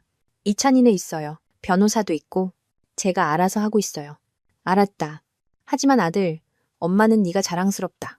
그 말은 내가 예상했던 것과는 다르게 다가왔다. 나는 3개월 동안 내가 한심하고 멍청한 척하고 증거를 모으고 속으로 죽어가면서 모든 게 괜찮은 척한다고 생각했다. 하지만 엄마가 자랑스럽다고 말하는 것을 들으니 어쩌면 내가 한 일이 전혀 한심하지 않았을지도 모른다는 생각이 들었다. 어쩌면 전략적이었을지도 모른다. 어쩌면 똑똑했을지도 모른다. 어쩌면 그 개가 주인들보다 더 똑똑했을지도 모른다. 89일 차. 나는 마침내 하라를 직접 만나기로 동의했다. 원해서가 아니라 고혜란 변호사가 마무리를 위해 그녀가 할 말을 들어보는 것이 유용할 수 있다고 제안했기 때문이다. 그건 아마 대화를 녹음하는 동안 그녀가 스스로를 더 불리하게 만들게 하라는 변호사식 표현이었을 것이다. 우리는 시내 커피숍에서 만났다. 중립적인 장소. 그녀가 3블록 반경의 모든 사람이 목격하지 않고는 소란을 피울 수 없을 만큼 공개적인 곳. 나는 일찍 도착해서 마실 계획이 없는 블랙커피를 주문하고 그녀가 도착하는 것을 볼 수 있는 창가 테이블에 앉았다. 그녀는 오후 2시 3분에 나타났다. 3분 늦은 것. 그게 하라식의 정시였다. 그녀는 망가져 보였다. 만족감이나 잔인함으로 하는 말이 아니다. 그녀는 정말 며칠 동안 잠을 못 잔 사람처럼 보였다. 머리는 지저분한 똥머리로 묶고 화장도 하지 않고 요가 바지와 내가 90% 확신하건대 세탁 중에 사라졌다고 주장했던 내 것 중 하나인 오버사이즈 스웨트셔츠를 입고 있었다. 그녀는 아무것도 주문하지 않고 내 맞은편에 앉았다. 그리고 한참 동안 우리는 한때 서로에 대해 모든 것을 알았지만 이제는 아무것도 모르는 두 사람처럼 서로를 쳐다보기만 했다. 만나줘서 고마워. 그녀가 마침내 말했다. 그녀의 목소리는 내가 들어본 것 중 가장 작았다. 10분 줄게. 내가 효과를 위해 핸드폰을 확인하며 대답했다. 변호사님이 내 말을 들어보라고 해서 들어주는 거야. 내가 실수했어. 그녀가 시작했다. 그건 세기에 절제된 표현이었기 때문에 나는 거의 웃을 뻔했다. 내가 혼란스러웠어. 우리 사이가 멀어졌었고 태호가 옆에 있었고 그는 들어줬고 난 그냥 모르겠어. 제대로 생각하지 못했어. 3개월 동안 제대로 생각하지 못했다고? 너랑 그 인테리어 사장님이 내 집을 훔칠 계획을 짠 게 그만큼인데. 내가 물었다. 그녀는 그 말에 움찔했다. 훔치려던 게 아니었어.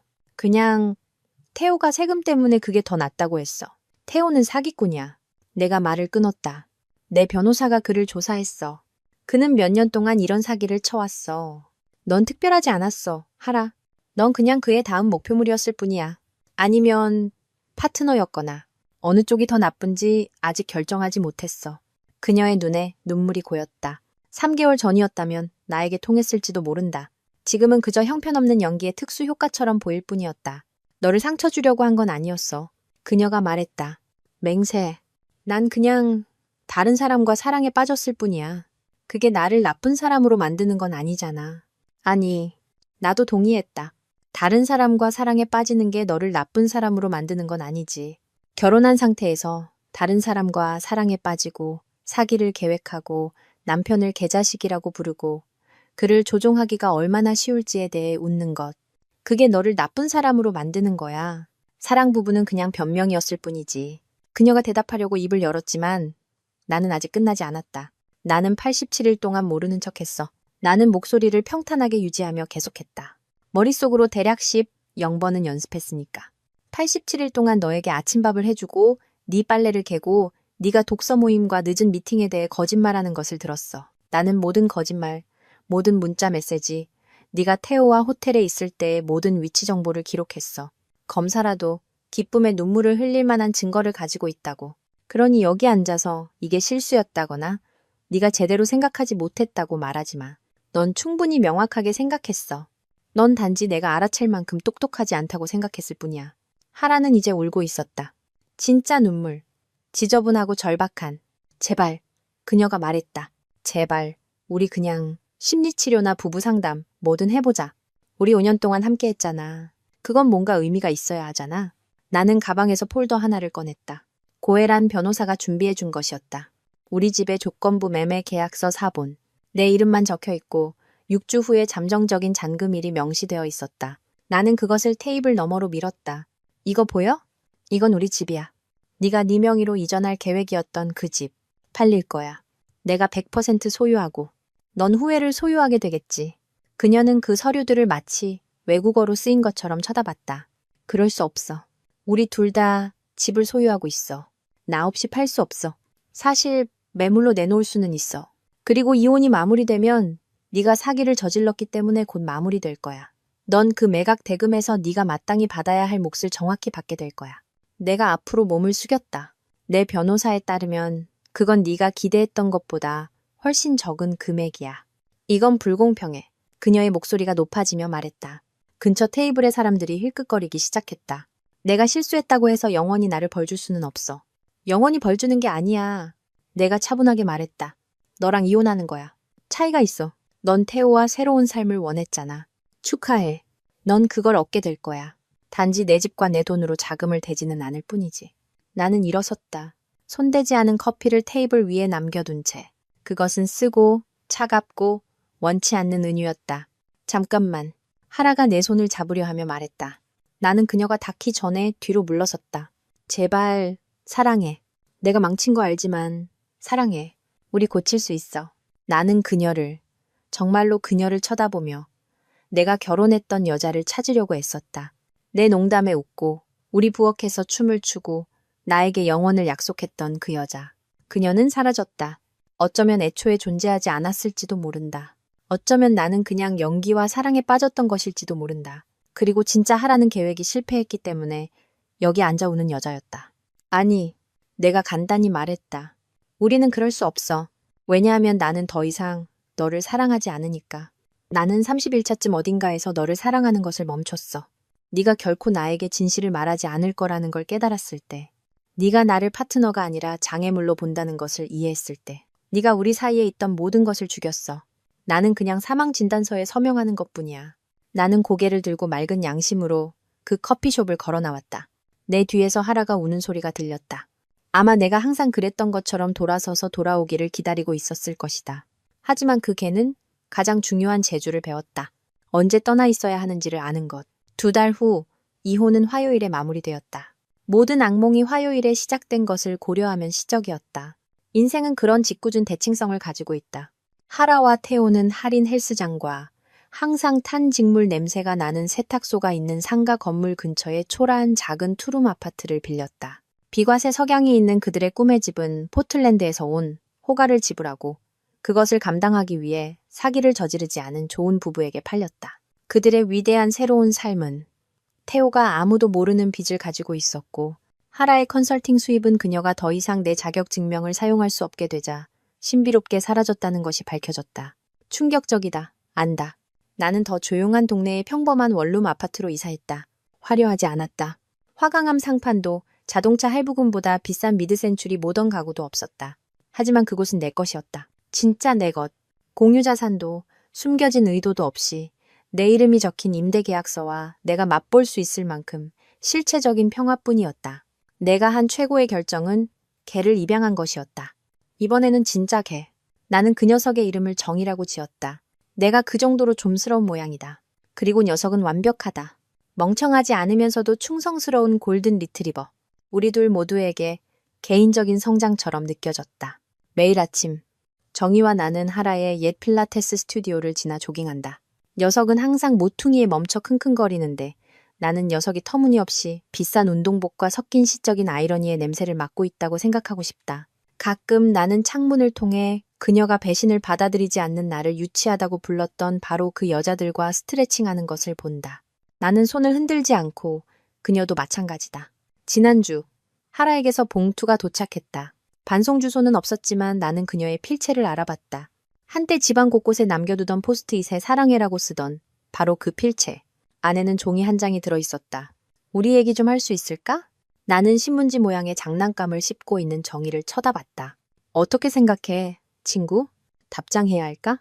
녀석은 장난감을 떨어뜨리고 고개를 갸웃거렸다. 맹세컨대 녀석은 그것을 고민하는 것처럼 보였다. 그리고 나는 자존심 있는 자유로운 남자라면 누구나 할 법한 행동을 했다. 나는 아침 달리기를 하는 정희와 나의 사진을 찍어 미안하지만 이게는 새로운 재주를 배웠거든. 이라는 캡션을 달아 몇 달 만에 처음으로 소셜미디어에 올렸다. 완벽한 바보 역할을 한 87일 후에 나는 마침내 하라가 결코 예상하지 못했던 존재가 되었기 때문이다. 끝내주는 유머 감각, 충성스러운 개, 그리고 단 하나의 후회도 없는 자유로운 남자. 알고 보니 이 골든 리트리버는 언제 가져오는 것을 멈추고 살아가기 시작해야 하는지를 정확히 알고 있었다.